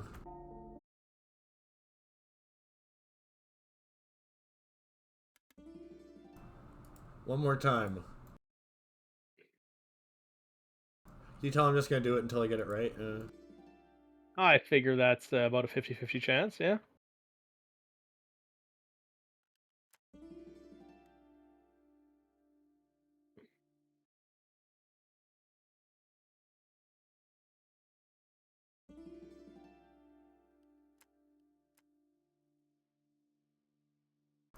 Ich. Bien. Okay, read. The screws are the epicenter of the chronic struggles that affect Eld Abarath, a web of shifting alleys and rut streaks that seem much larger and more labyrinthian than it is, strictly speaking, possible. Each strand of the screws brims with cultists, occultists, and second-rate summoners and their third-rate summons. As yet you pass another cult headquarters, this one upside down, implausibly balanced on its pointed roof. A flock of squawking geese explode through one of the lower windows and nearly bowl you over. Monsters? Madmen? Gods, sure, but you're not messing about with geese, huh? More geese keep pouring out, on and on, ceaseless, geese without end. You barge into the cult headquarters, batting aside countless geese, and discover they are pouring forth from a circle painted on the floor in blood. Hooded figures rush back and forth with books and bits of chalk, screaming at each other over the honking. The summoning went wrong! Roars one of the cultists. You help us! He is momentarily interrupted when a passing goose breaks his arm. He shrieks for a moment and gamely carries on. Help us out, please! So this might be less of a summoning and more of a, please send them away! I'm not gonna do this because I won't pass it. I'll maybe come back next time and do it again. Pretend to help but make things worse. You have no reason to do this except petty malevolence. Help them close the circle. A single glance at their piss-poor circle makes it obvious. These people are rank amateurs. You shout them into their proper places and start conducting a ritual of closing, ignoring the endless torrent of geese. Finally, as your ritual reaches its crescendo, the flood of waterfowl comes to an end. The cultist hideout is ruined. Their black candles, grimoires, and skulls have all been coated in down and bird shit. The cultists themselves flop to the floor, exhausted, now also covered in bird shit. Thank you, murmurs one of the less injured ones. He hands you an arcane tome. Take this. You can obviously make better use of it than us. Free book. Yeah.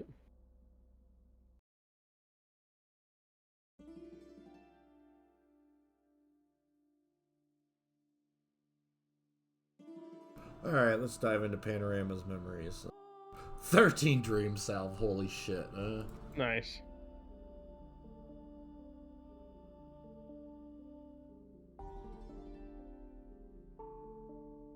Do you want to read or? Just making a quick response to somebody. Oh, absolutely. You rub some dream salve underneath your eyelids. As the warm haze of sleep steals over you, your crew plugs the box's nozzle above your ear and start pumping you with Panorama's first traumatic memory. Your impression is fire. No, scratch that. Your impression is stoking smoke so thick you can barely see. And your second impression is a glowering heat that immediately crisps your eyebrows. Hello, dearie, says Panorama at your shoulder, the old, scared Panorama, not the younger one, whose memory this presumably is. What are you doing here?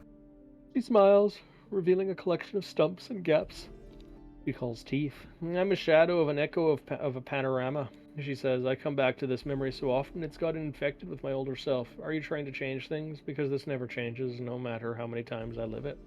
It changes today. Old Panorama follows you as you wave the smoke aside. You notice jolly pastel animals in the walls contorting as the wallpaper bubbles and melts. Finally, you come across a child-sized bed. A shivering lump beneath the covers. Bent over it is a skeleton, one bony hand stroking the shaking bundle. Dearie, says the skeleton, be brave. You hear shouts from downstairs, a thump, a scream. I've never actually done this because it's just so obvious that it's old lady death, and why would I mess with a god, let's wait.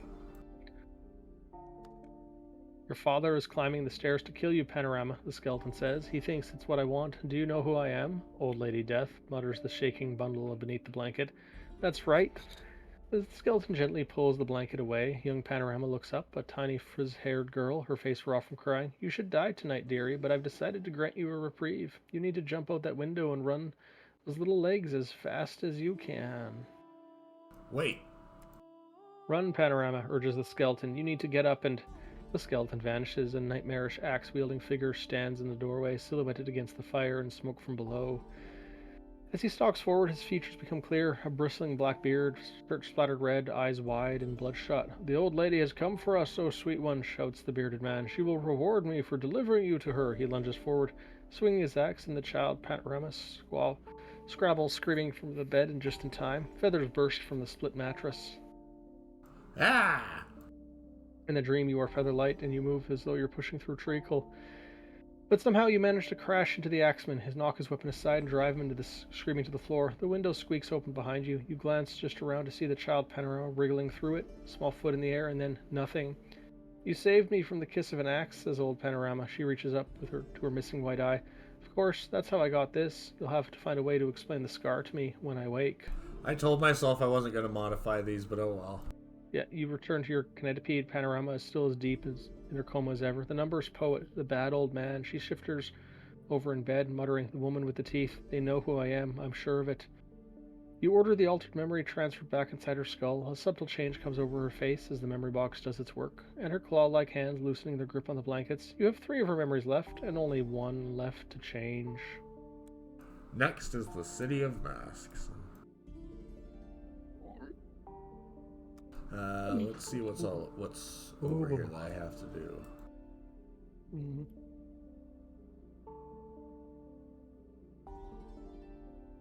Yeah, let's go to the City of Masks. Mm-hmm.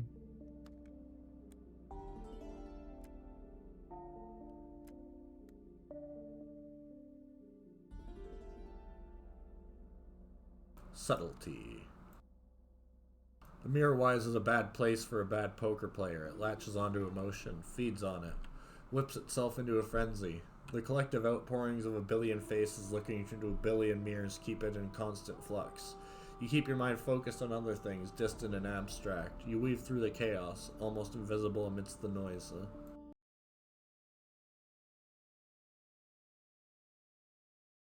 Let's visit the Drifting Bean and get more profits. Money! Yay! Money! It's the tradition again, for God's sake. Eh? Yeah, it's a tradition that it's the tradition. We've already read that one. Yep. Oh, the knight's death may counter the audience's expectations, you argue, but the narrative itself is... Oh, we read that one too. Oh well.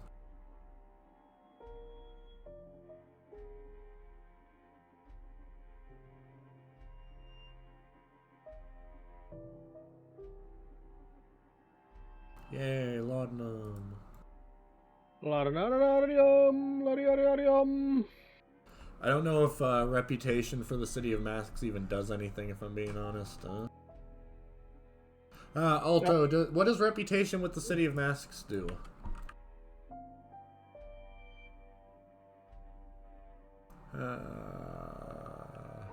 Dive into Panorama's memories. Wasn't the reputation of the City of Masks possibly important for the rebellion? No, there's no rebellion in the City of Masks as far as I know. Originally with the king that we overthrew? Isn't that the City of Engines? Yeah, but like we had wait, to get we haven't. Oh no, that was that's the Chimeric Empire. Yeah, like, and weren't these people they formerly under the Chimeric Empire? No, you're thinking the clowns, Harlequin. Yeah, that's right. Yeah. These are people where their consciousness is attached to masks, and every time the body that the mask is attached to dies, they have to stick it on a different body, and then it takes over that body. So a little different. Good times. Let's dive into Panorama's memories and take a break, and I am not going to change anything. Yeah, Altos says that it opens a high rep event. Fair enough. I guess I could sell. Yeah, you know what? I'm coming up with all kinds of revelations and shit. I can give it to them. Go ahead. You take the dream salve and memories together. You drift into sleep. When you open your eyes again, you're sitting at a table in Carol's flag. Hello, says old Panorama, sitting across from you with a cup of coffee. Ordinary coffee, not the hazardous kind. She jerks her head to the table. Opposite, young me is over there. Looking over, you see a woman in her mid-20s wearing an eye patch.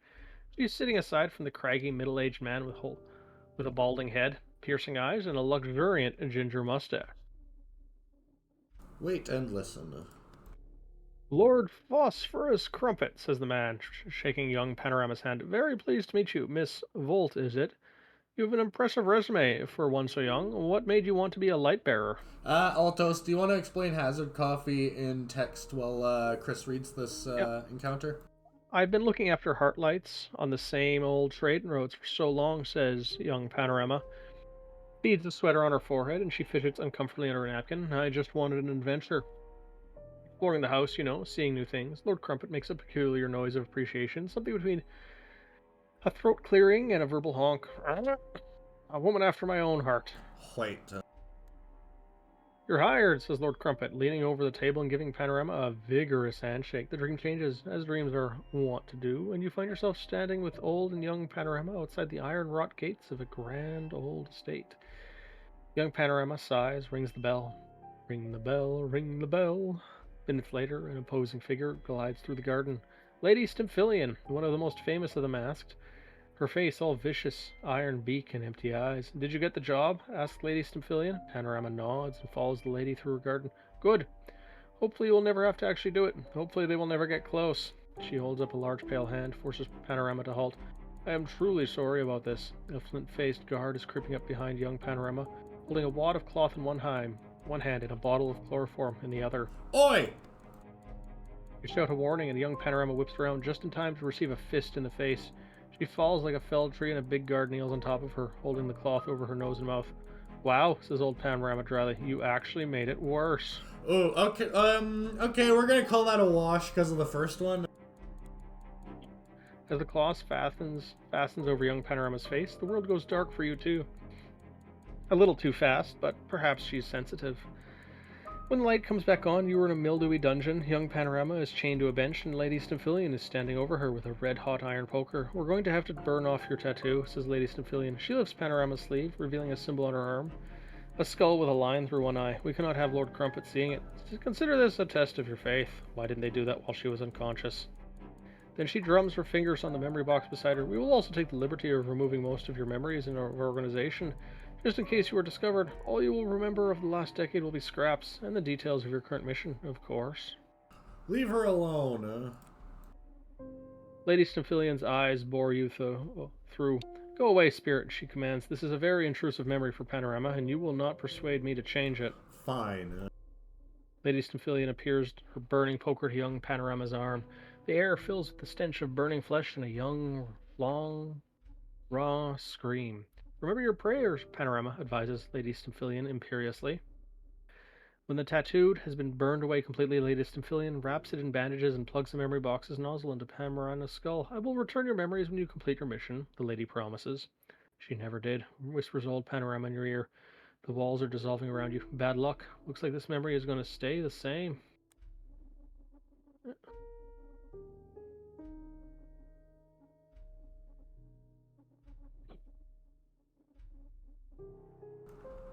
You gonna read? Back at the Connecticut, Panorama is still deep in her coma. The moths, the dust, the shattered things, she murmurs as you approach. How many of us will die here? How many of us will die again?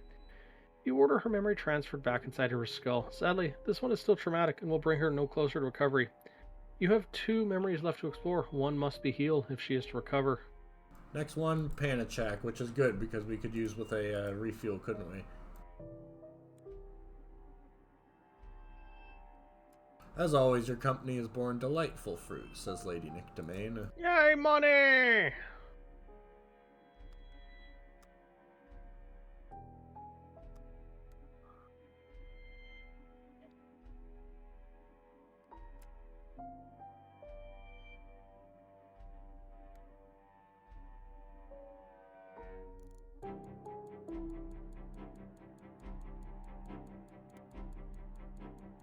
Let me see if I can finish Bradley's concern yet. Holy shit, he is fucked up, Alright, let's take 5, guys. If that's okay with everyone?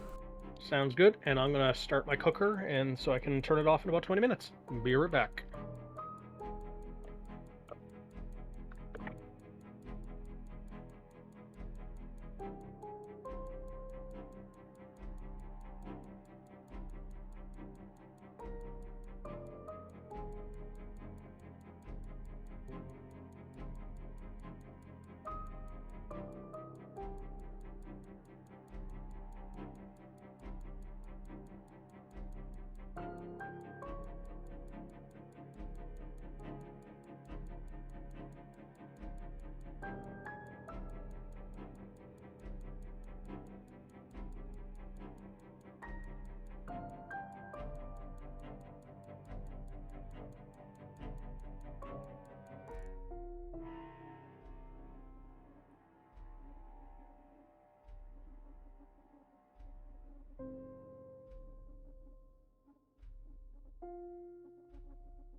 And the time is marked. So it's 12:22. I gotta basically go back and turn that off.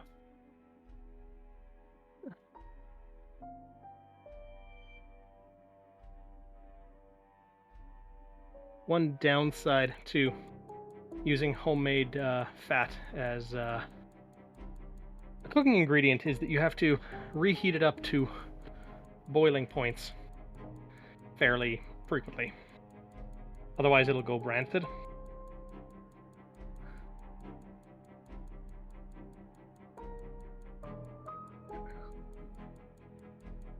Side note, chat. I believe so far we've encountered one person who was cured of not going insane from lack of sleep. They were a crew member for a while. They might still be one.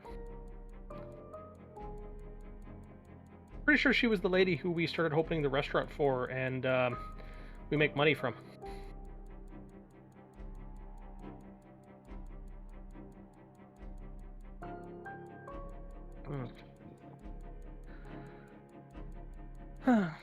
But yeah, I'm currently using my rice cooker, the thing that isn't. Hey, Noot.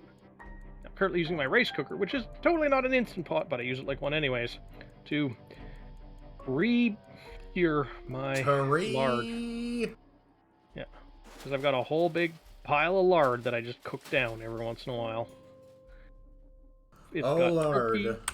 Well, it's not just lard. It's got turkey, pork, beef. Lard, he coming, huh? There's a couple other types of fat in there too, I think. Tallow. Is it me you're looking for? It's not tallow, I will say that. You said beef, huh? That's tallow. It'd be more like suet, maybe? No, rendered beef fat is called tallow. What does rendering mean in this case? Does that just mean heating it up? It gets rid of all the water and shit. I'm not sure what specifically it does. So. Yeah, there is. I know I've added some suet to this mixture in the past. Oh, why'd I waste money repairing my hull? Same.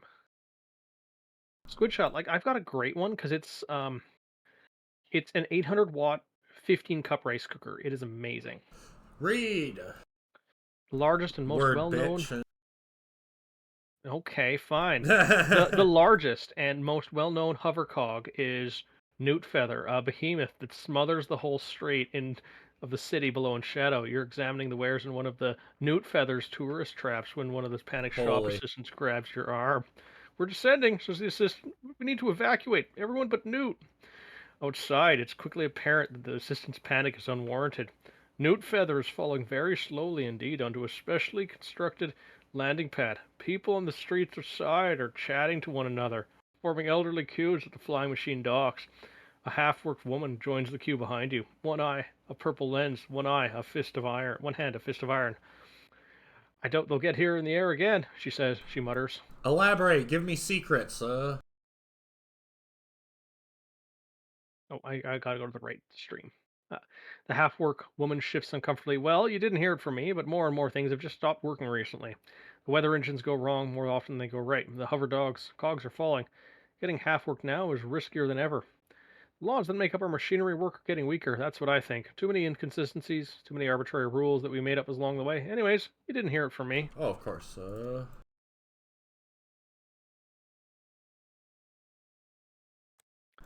All I want for Christmas is for Bradley to get better so he can get the fuck out of my ship. Okay. I wouldn't say my fat is rendered, but considering there is usually a layer of water at the bottom that I have to drain out after it solidifies, but yeah. I will mention that some of this fat has been cooked down, though, like, at least 8 times at this point. Bradley, stop bleeding and give me my ending. He just needs to let a little bit more of that blood out. It's wholesome. Yeah. Well, no, it's wholesome as in HOLE some, because he has holes in him. That is true. Yeah. No. Bradley is very much not whole. Imagine being desperate for fuel and seeing somebody go through that kind of effort to avoid you. Yep. Let's dance some fungal dreams. He surveys the city of... The mushroom surveys the city of bridges. You see his eyes flicker to the underhangs. We've already spoken enough about what happens here, it says, dabbing dream salve onto your finger. Let's cut to the chase. You give the speech this time, mutters Yang Bo Shou as you enter the mushroom spore dream. Maybe you'll do a better job. Speak passionately about mushroom rights. The dreamers burn brightly. Yang Bo Shou is actually applauding, a look of grudging respect in its eyes. For a moment, you think you've succeeded where Yang failed, but then the lady appears and sends out wave after wave of her calming spores. The burning dreamers dwindle and vanish. You did an exceedingly good job, says Yang Bo Shou. Maybe even as good a job as I could have done. Unfortunately, we're still seeing the same result. Yeah, so, Altos, as far as I know, I don't start getting Willipan, scrutiny until the next part where it starts me doing dreaming again, which means the total required dream salve works out to be about 10.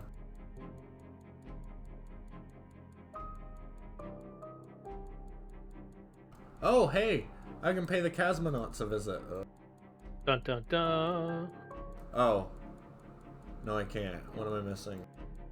Probably witch glass. These aren't even ordered alphabetically. How awful. I know. Well, I definitely have a deactivated golem. Perhaps. It would be near the top. Warding iron. Yeah, you have 5 deactivated golems, in fact. You just went over them. Yeah, I know. I need witch glass and warding iron. Is this for the pulley system? Yes. No. Can you buy the witch glass and warding iron here? Because that would be hilarious. They are poor, you know.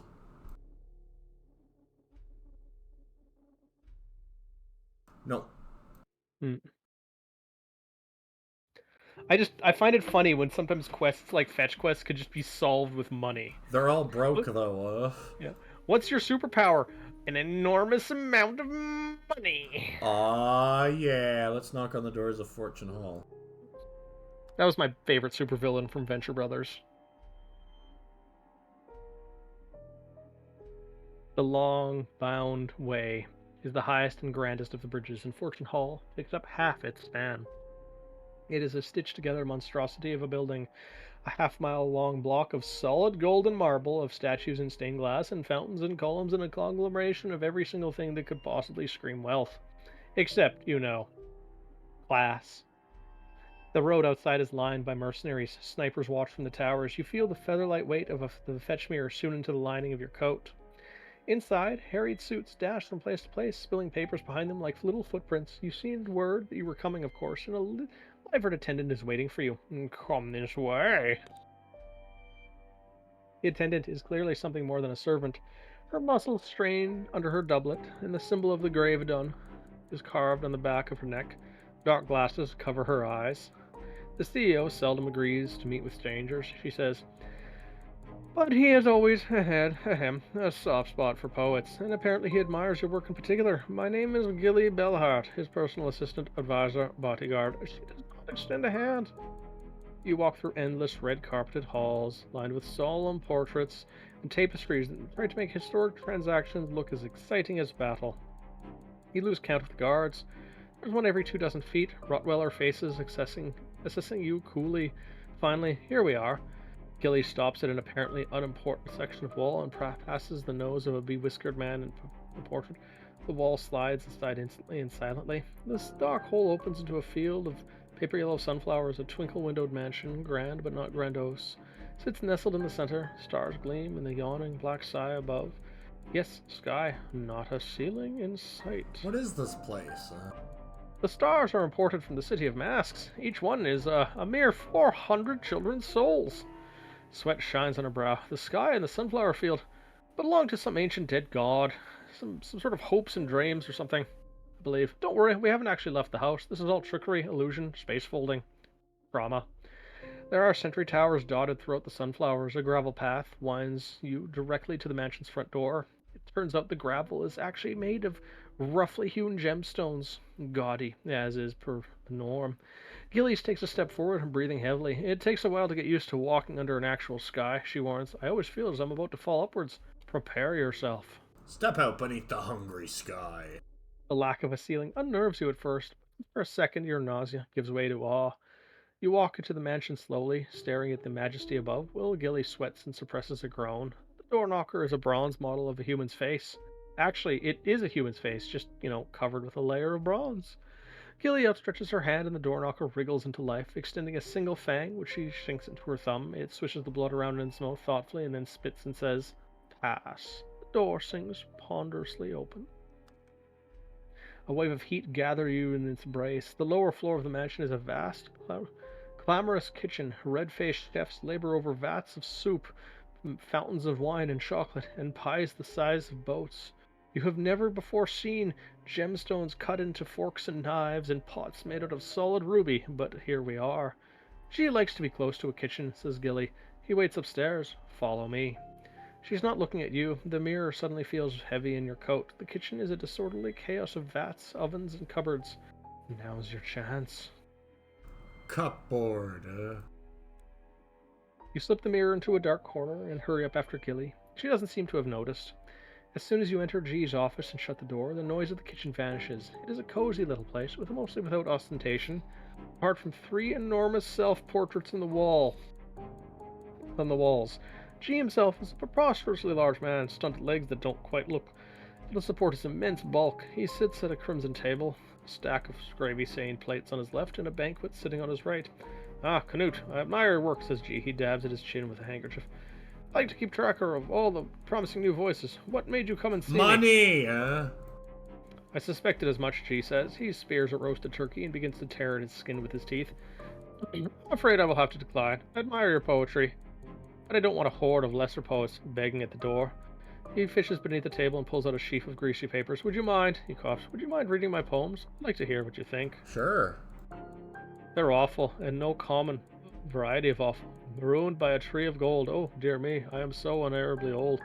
My thoughts are never happy, my eyes are never dry, and in this hell I wander, and don't die. When you look up, she is gazing at you unblinkingly. Gilly stands before him, making frantic but impenetrable gestures. They're awful. They're awful, and no common variety of awful. G nods, a vein twitching in his forehead. Yeah, I suppose that's one perspective. You notice the fat around his neck is turning magenta. Gilly, escort our guests. See, they're given something for their time. Gilly grabs your arm and escorts you roughly out the door, through the sunflower fields, back the reassuring ceiling hallway to Fortune Hall. Half a dozen guards are waiting to take you outside. Gilly whispers something in their ear before she sends you on her way. When you're back out on Long Bond Way, the biggest guard grabs your arm. I'm to break all your fingers, apparently, he says jovially as his 5 fellows train their pistols on you. Don't struggle. Struggle won't help. Ah! You struggle, but the guard's grip is like iron. He clamps a hand around your finger, bends it. There's a twig snapping, and suddenly the guard has a knife in his face, and he's screaming and covered in blood, and you're covered in blood, and Ashen's there, and she's also covered in blood, and everyone's covered in blood. And why is there so much blood? You didn't expect there to be 13 liters of blood in this man, but there was. The other guards try to react, but fighting Ashen is like fighting a cat that's had an eye strapped to its paw, like a Roomba that's had a knife strapped to its top, and its motor is overcharged. Come on, boss, says Ashen when she's finished. There's not much of the guards left. We should get out of here. Ow.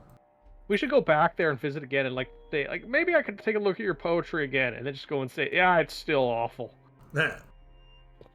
Just double down.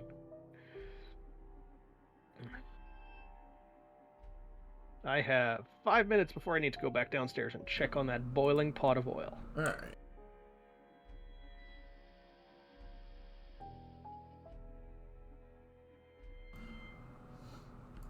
That's where I tell Ashen where I hid the mirror. Mm-hmm.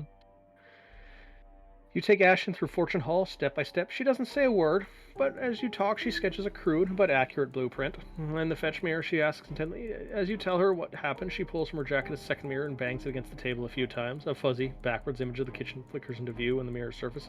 We're linked now, she tells you. I'll keep an eye on through this and make sure the other one's not discovered. Now, the next part is the tricky part. What's the next part? Ashen stares absently at her feet for a little too long. The hard to explain, but I suppose I have to tell you sooner or later. G can't die. Wait, what? Ashen nods seriously. I told you this would be the tricky part. G's an immortal. Old age won't touch him. Stab away and he'll laugh. Ashen begins to draw a knife and begins to absently carve up the table. All 9 of the names on the list are immortals. That's why I've been sent to kill him. Why are you killing immortals? G and the other immortals committed a crime against the gods thousands of years ago. He coughs into her hands abruptly and violently. When she draws her palm away, it's sticky and red. But I can't speak of it. Forbidden. They lived long enough, is what I'm trying to say, and I'm helping death catch up with them. Who sent you? Old Lady Death, of course, says Ashen, come to collect her debts. Her crumpled, scarred face is utterly serious. And how did G become an immortal? An ancient transgression, says Ashen. A blister forms on her lip and bursts, dribbling blood down her chin. How do you expect to kill an immortal then, huh? There's a loophole. He grins. An immortal can't be killed, but they can choose to die. It's always the catch, right, in the stories? The immortal man gives up on his life, but life won't give up on him. He ends up wishing for death to come. Well, it ain't true. Immortals can choose their own way out, by their own hand. Almost none of them ever do, of course, but the laws of fate are slippery. If a mortal's holding a sword and I grab his arm and push it through his neck, does that count as dying by his own hand? Apparently so. She is less likely to rampaging around with a sword than the last name on my list, though. So we gotta twist the rules in a new way. Like what? I have an ally, of course, in Phobiter Quinn. Oh, for God's sake. Ashen pauses, her eyes half focusing on a teapot, but forces herself out of catatonia before it has it fully in his grasp. Where was I? Ah, yes, an ally. He also wants G's dead, and he's one of the other people in the house who's worked out the rules of immortality. He can help us. Then let's go to Phobiter Quinn. Ashen nods, unsmiling. Thank you. I mean, you know of at least 10 places in this house so far that if you put Mr. G there, he would beg for death really damn fast. Oh yeah. Make him stare at the sun.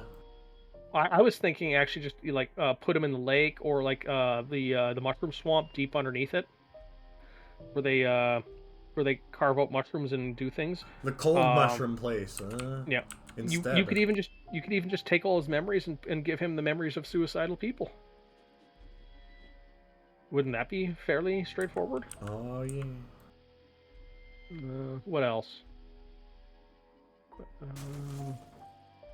You could send him into that city, the city of the city of mazes. Yeah, Keimer. Yeah, Keimer. Have him be one of the slaves in the wasp city, and just have him full of wasp eggs.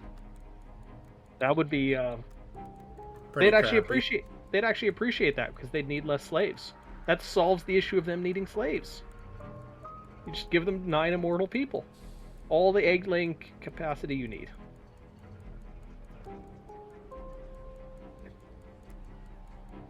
What else? There's got to be a few other like terrible places. Good. We've been Another subplot. Ooh. Let's invite Ashen over to a party. She wipes her filthy boots on the doormat and kicks them off in her hallway. "Hello, boss," she says. You offer her a drink or some food, but she just shrugs. "Thanks." But nah, she slumps in her coziest chair and curls up like a dead spider. Conversation with Ashen is a stop-start affair. Occasionally she will offer a grunt of approval, just enough to keep the conversation from sputtering out altogether.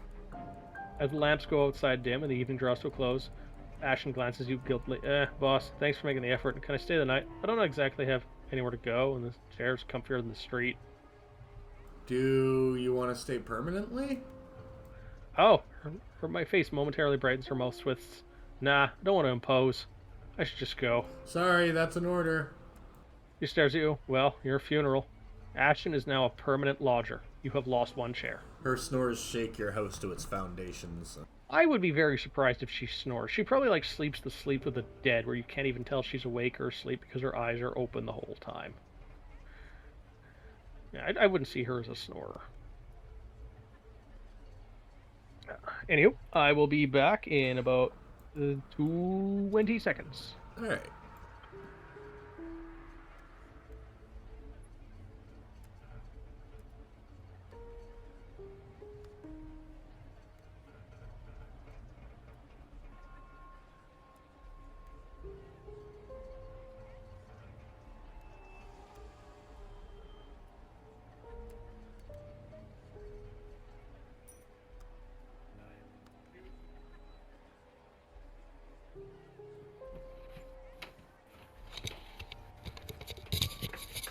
And I'm back. We bees. And the oil is boiling, but nicely. Now I just need to let it settle out of my soup.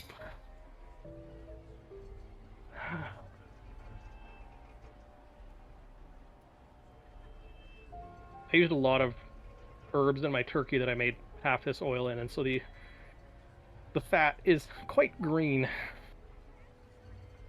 Tasty, but green. How long until he's better?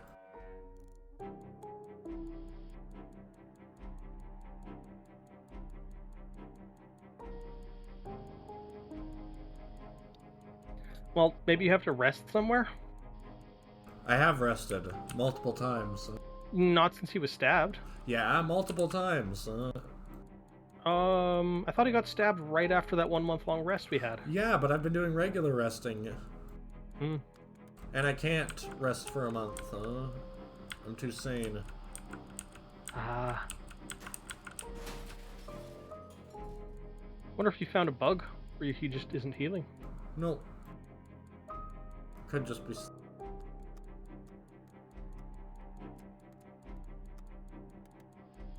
Well, no, we want to finish his story. Alto Tess. Yeah, he's supposed to have a heartwarming ending once he's healed. Yeah, we were unlucky that He got stabbed. our newest crew member decided to stab him, but good. I wonder if the newest crew member's stabbing is like the character healing is a plot point. No. Oh, okay. Oh, you can rehire him after he heals? No, he's still in here. No, but like that's what Alto Tass is saying. We fire him and then rehire him. Yeah, that's true. City of Knives. I want to go to the Forest of Knives one day. A city of gargantuan megaspikes stabbing towards the ceiling, backlit by the peculiar glow of the River Scenic. I've talked about this before. We just haven't been. We haven't gone It, here since I had to reformat. yeah, that'd be why. Hey, UNS Samurai, that's why I make sure to give all of the exported prisoners a little bit of a drug addiction. Just a little bit, like luciferium, like alcohol. Give them all alcoholism. Gotta feed. You have to feed your prisoners a copious amount of alcohol. This is the one that wants to Mm-hmm. marry the river. Nice. I thought I had that. Oh well, I got it. Oil and No, perfumes. you didn't have the angel wine because we opted not to take it because we'd have to when Bones threw the powder or glue on you, the purple stuff. We laughed it off rather than just get angry at him. Ah. No, that was regular angel wine, not 79 vintage. That'd be why. Yeah. The monstrosity whimpers with pleasure as you rub the scented oils on its partially rotted flesh. Exquisite, it gurgles. Oh yes. Yes, wonderful. When you're finished, it smells marginally less disgusting than before. I am now irresistible, it declares, twitching. You are a hut beautician. Congratulations. Take some undreamt treasure. It wraps the gleaming treasure in its tentacles and turns it over and over, fascinated. I've never seen anything so beautiful. Oh, with this gift she will accept me again. She must, Neat. Yeah. You don't report Banjo's murder yet? Yeah. Okay. Banjo contemplates the reverescent river. I woke up thrashing just over there, he says, pointing, drifting between a dead rat and a buoyant herd. Hell of a comeback. Hopefully the Golem Guard will cooperate, but they're the Golem Guard. There's a reason I reported the murder in the first place. So ideally, we want to go back to ourselves and access whatever files they have on my old friends. The Golem Guard headquarters is a colossal knot of concrete, bulging unhappily in the shadows of Alchemist's Spire. The Alchemists control the Golems is well known. A common point of speculation is the exact number of secret passageways between the two buildings. Inside, the walls are lined with bayonet-wielding golems. The effect is slightly ruined by the fact that several of them are facing the wall, and one is holding a fishing rod instead of a rifle. But fear not, it is a rifled fishing rod. The corridor ends in a glass-fronted reception desk. How may I help you today? Asks the golem behind the glass. It is wearing a clip-on tie and spectacles. We'd like to report a murder, says Banjo. The Golem Guard will solve your crime today, Sir Manam, says the golem, pulling a sheet of paper below its desk. Please fill out this form. Sure. You spend several hours painstakingly filling out the form, then handing it into the golem. Its eyes scan the paper. There's been a murder, it says. Why didn't you say so? Referring you to an investigating officer. The officer upstairs is a much larger golem with sculpted abdominal muscles. It tries to chew on a cigar as it speaks to you, though it misses its mouth and drops it on the floor. So let me get this straight, bucko, it booms. You're here to report your own murder from 40 years ago. Correct, says Banjo. I have 3 suspects I'd like to draw your attention to. My old crew. I do the investigating around here, bucko. Can you stop calling me bucko? Asks Banjo. The golem officer pauses, draws itself up to its full height. Its glowing eyes flare red. Please select your preferred form of address. Available options: bucko, kiddo, buddy, sport, bub, junior, pal, buster, slick, bark, hotshot, champ. Champ. Is there one of these that isn't on the list? No. The golem officer successfully gets the cigar in its mouth this time. I would have chosen champ as well. The burning end first. It doesn't notice. Listen up, champ. It says, I do the investigating around here. How were you murdered? I was performing at the corpse of Hatchet. And Hatchet, says Banjo. It was classier in those days. We're shot through the eye by someone up in these boxes. Boom. Brains everywhere. Everyone starts clapping because they think it's part of the show. Can I tell you about the suspects yet? The golem makes a whirring sound that might have been a sigh. One step at a time, champ, it says. Now, tell me about the suspects you mentioned. This is why it took me 40 years to do this. My crew went by the names of Mr. Winter, Miss Autumnal, and Summer. No prizes if you spot the theme. The golem shuffles the papers on his desk. We will investigate these suspects in due course and apprehend those responsible for your murder. I don't particularly want you to apprehend them, says Banjo. I just want access to their files. Not so fast, champ. That's not permitted. I shall persuade it. You try to appeal to the golem's humanity. There is, however, one significant flaw in this course of action. I lack empathy, champ. You'll have to try harder than that. I'm gonna trap it in a logic loop, huh? You tell the golem to divide by 0. It leans over its desk and starts scribbling calculations. I think I have it, says the golem finally. It's 0, right? Oh. Banjo, don't you have something? You give Banjo the nod. When he starts telling the golem a story about the time he jumped up to a chimney to escape an oft-offended husband, you sneak into the golem's back office and search the files. The back of a drawer, you find them, 4 names. Miss Autumnal, Mr. Summer, Winter, and a 4th that Banjo didn't mention, Doc Spring. Good work back there, says Banjo when you're outside. He leaves through the files. I'll have a look through these. Come back later. We can discuss what we find. One downside about rendering this fat, or as you call it, or as I call it, cooking it down, is that I don't have a cooking fractionation column, and I really want one. Because then I could more easily separate the water from the oils. Let's talk to Banjo. There were only 4 of us, but we performed heists up and down the house, the Principate, the cities, Ghoul Watch, Lishan, everywhere that was anywhere. He flings the first file down in front of you, Doc Spring. That was my alias. I was the talker. Second file, Mr. Winter. The muscle. Last spot in Clayton's mill, but this is the crucial bit. Our informant heard him boast that he was going to hide out in Carapis down into Mark Way. So that's an important protocol. Third file, Miss Autumnal. The brains. I'm betting she's the one who had me shot. Mr. Winter wasn't stupid, but he had no initiative, and Summer wouldn't. Well, anyway. Last seen in the old Hollow Inn. Final file. Summer. Versatile. Could do all sorts, especially sneaking. No information on her. Leads to pursue. Neat.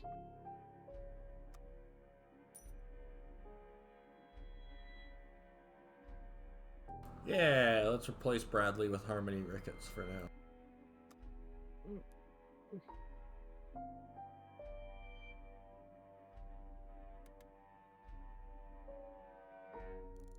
I guess we're going to the Goat Stones, aren't we? Guess so.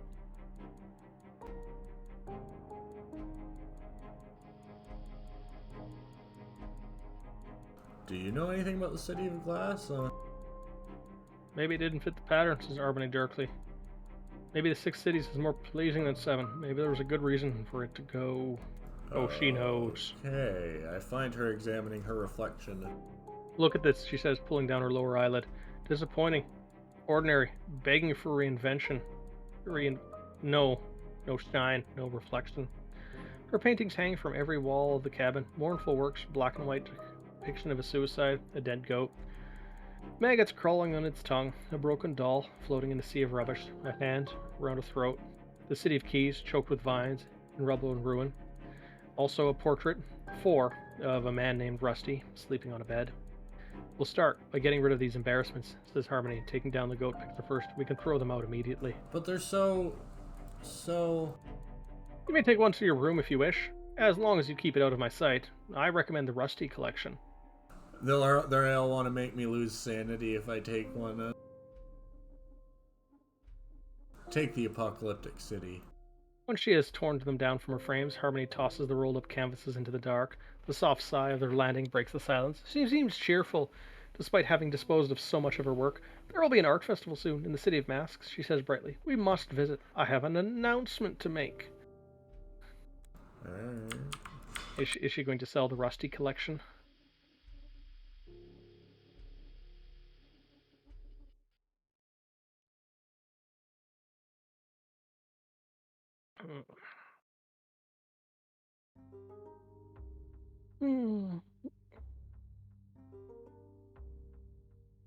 That was a good crack.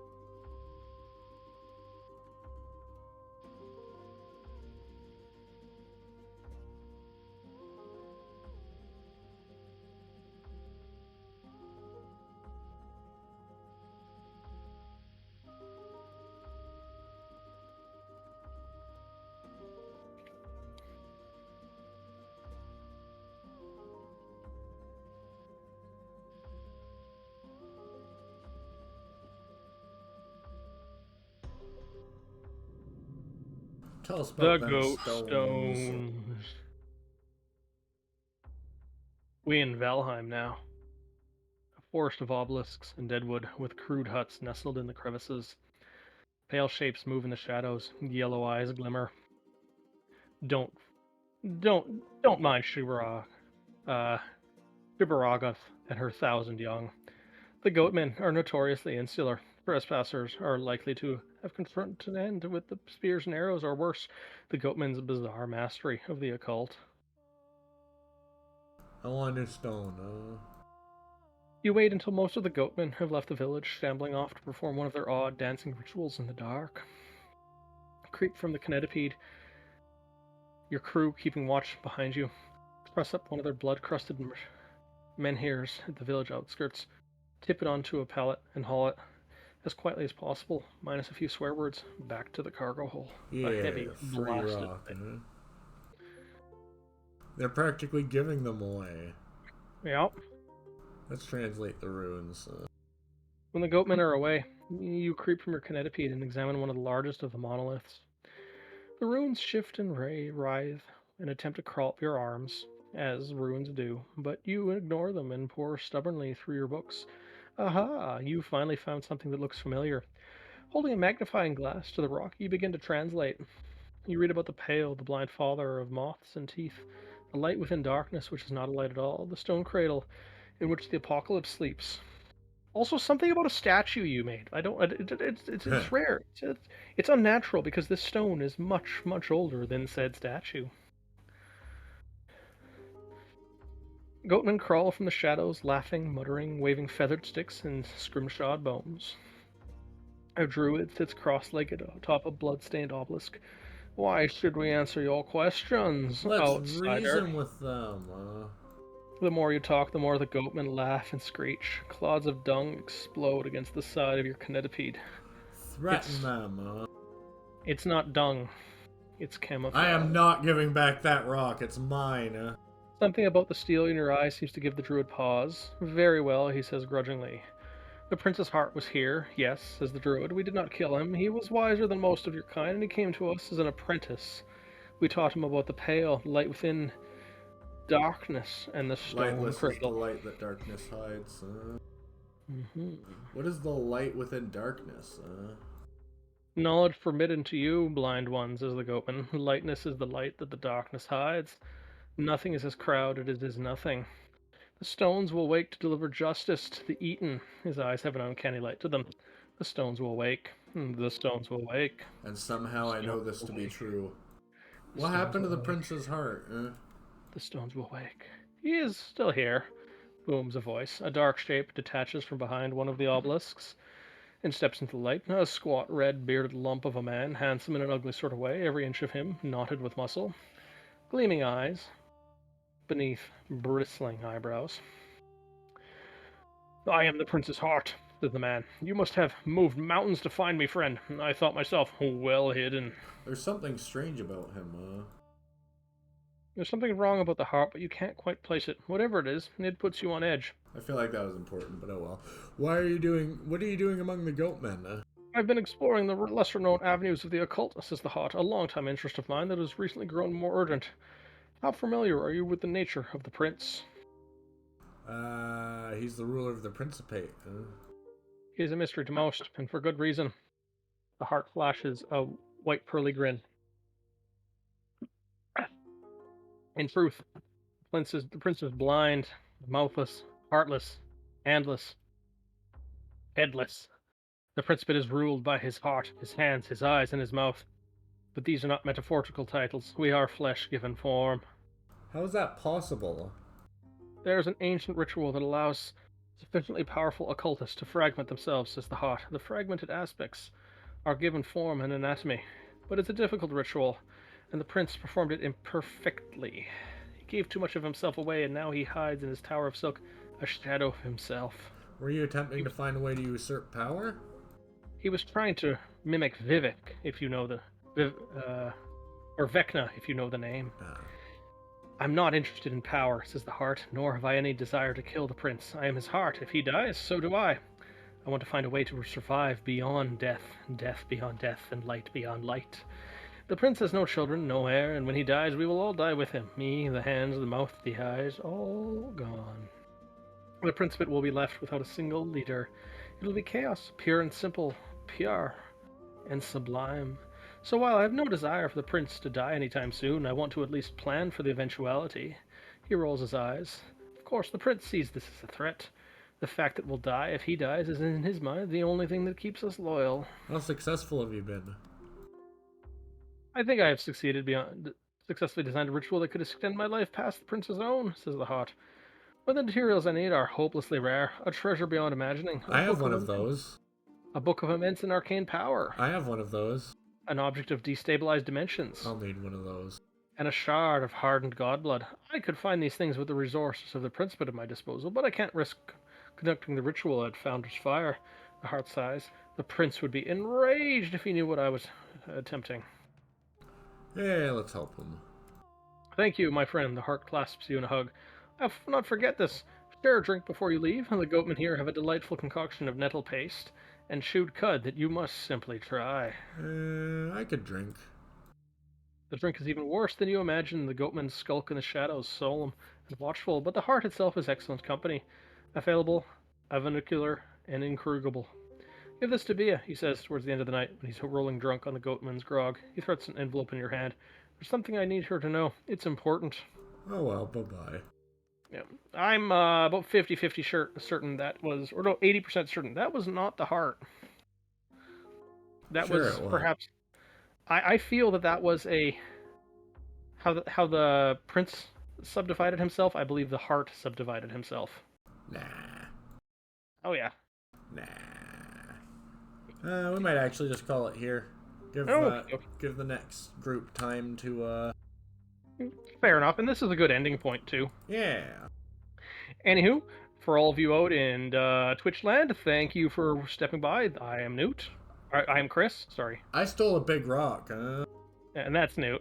I'm glad you could tune in for us. And coming up next is, let me check that out. Ought to be Doctor Who, but I'm not sure if that's true or not. We'll find out. We'll find out. But yeah, stay tuned here. Same great time, same great place, and we will stream again one day. Yeah. See ya. Actually, on Saturday evening. Tomorrow. Yeah. Yep. So Bye, folks. see you then.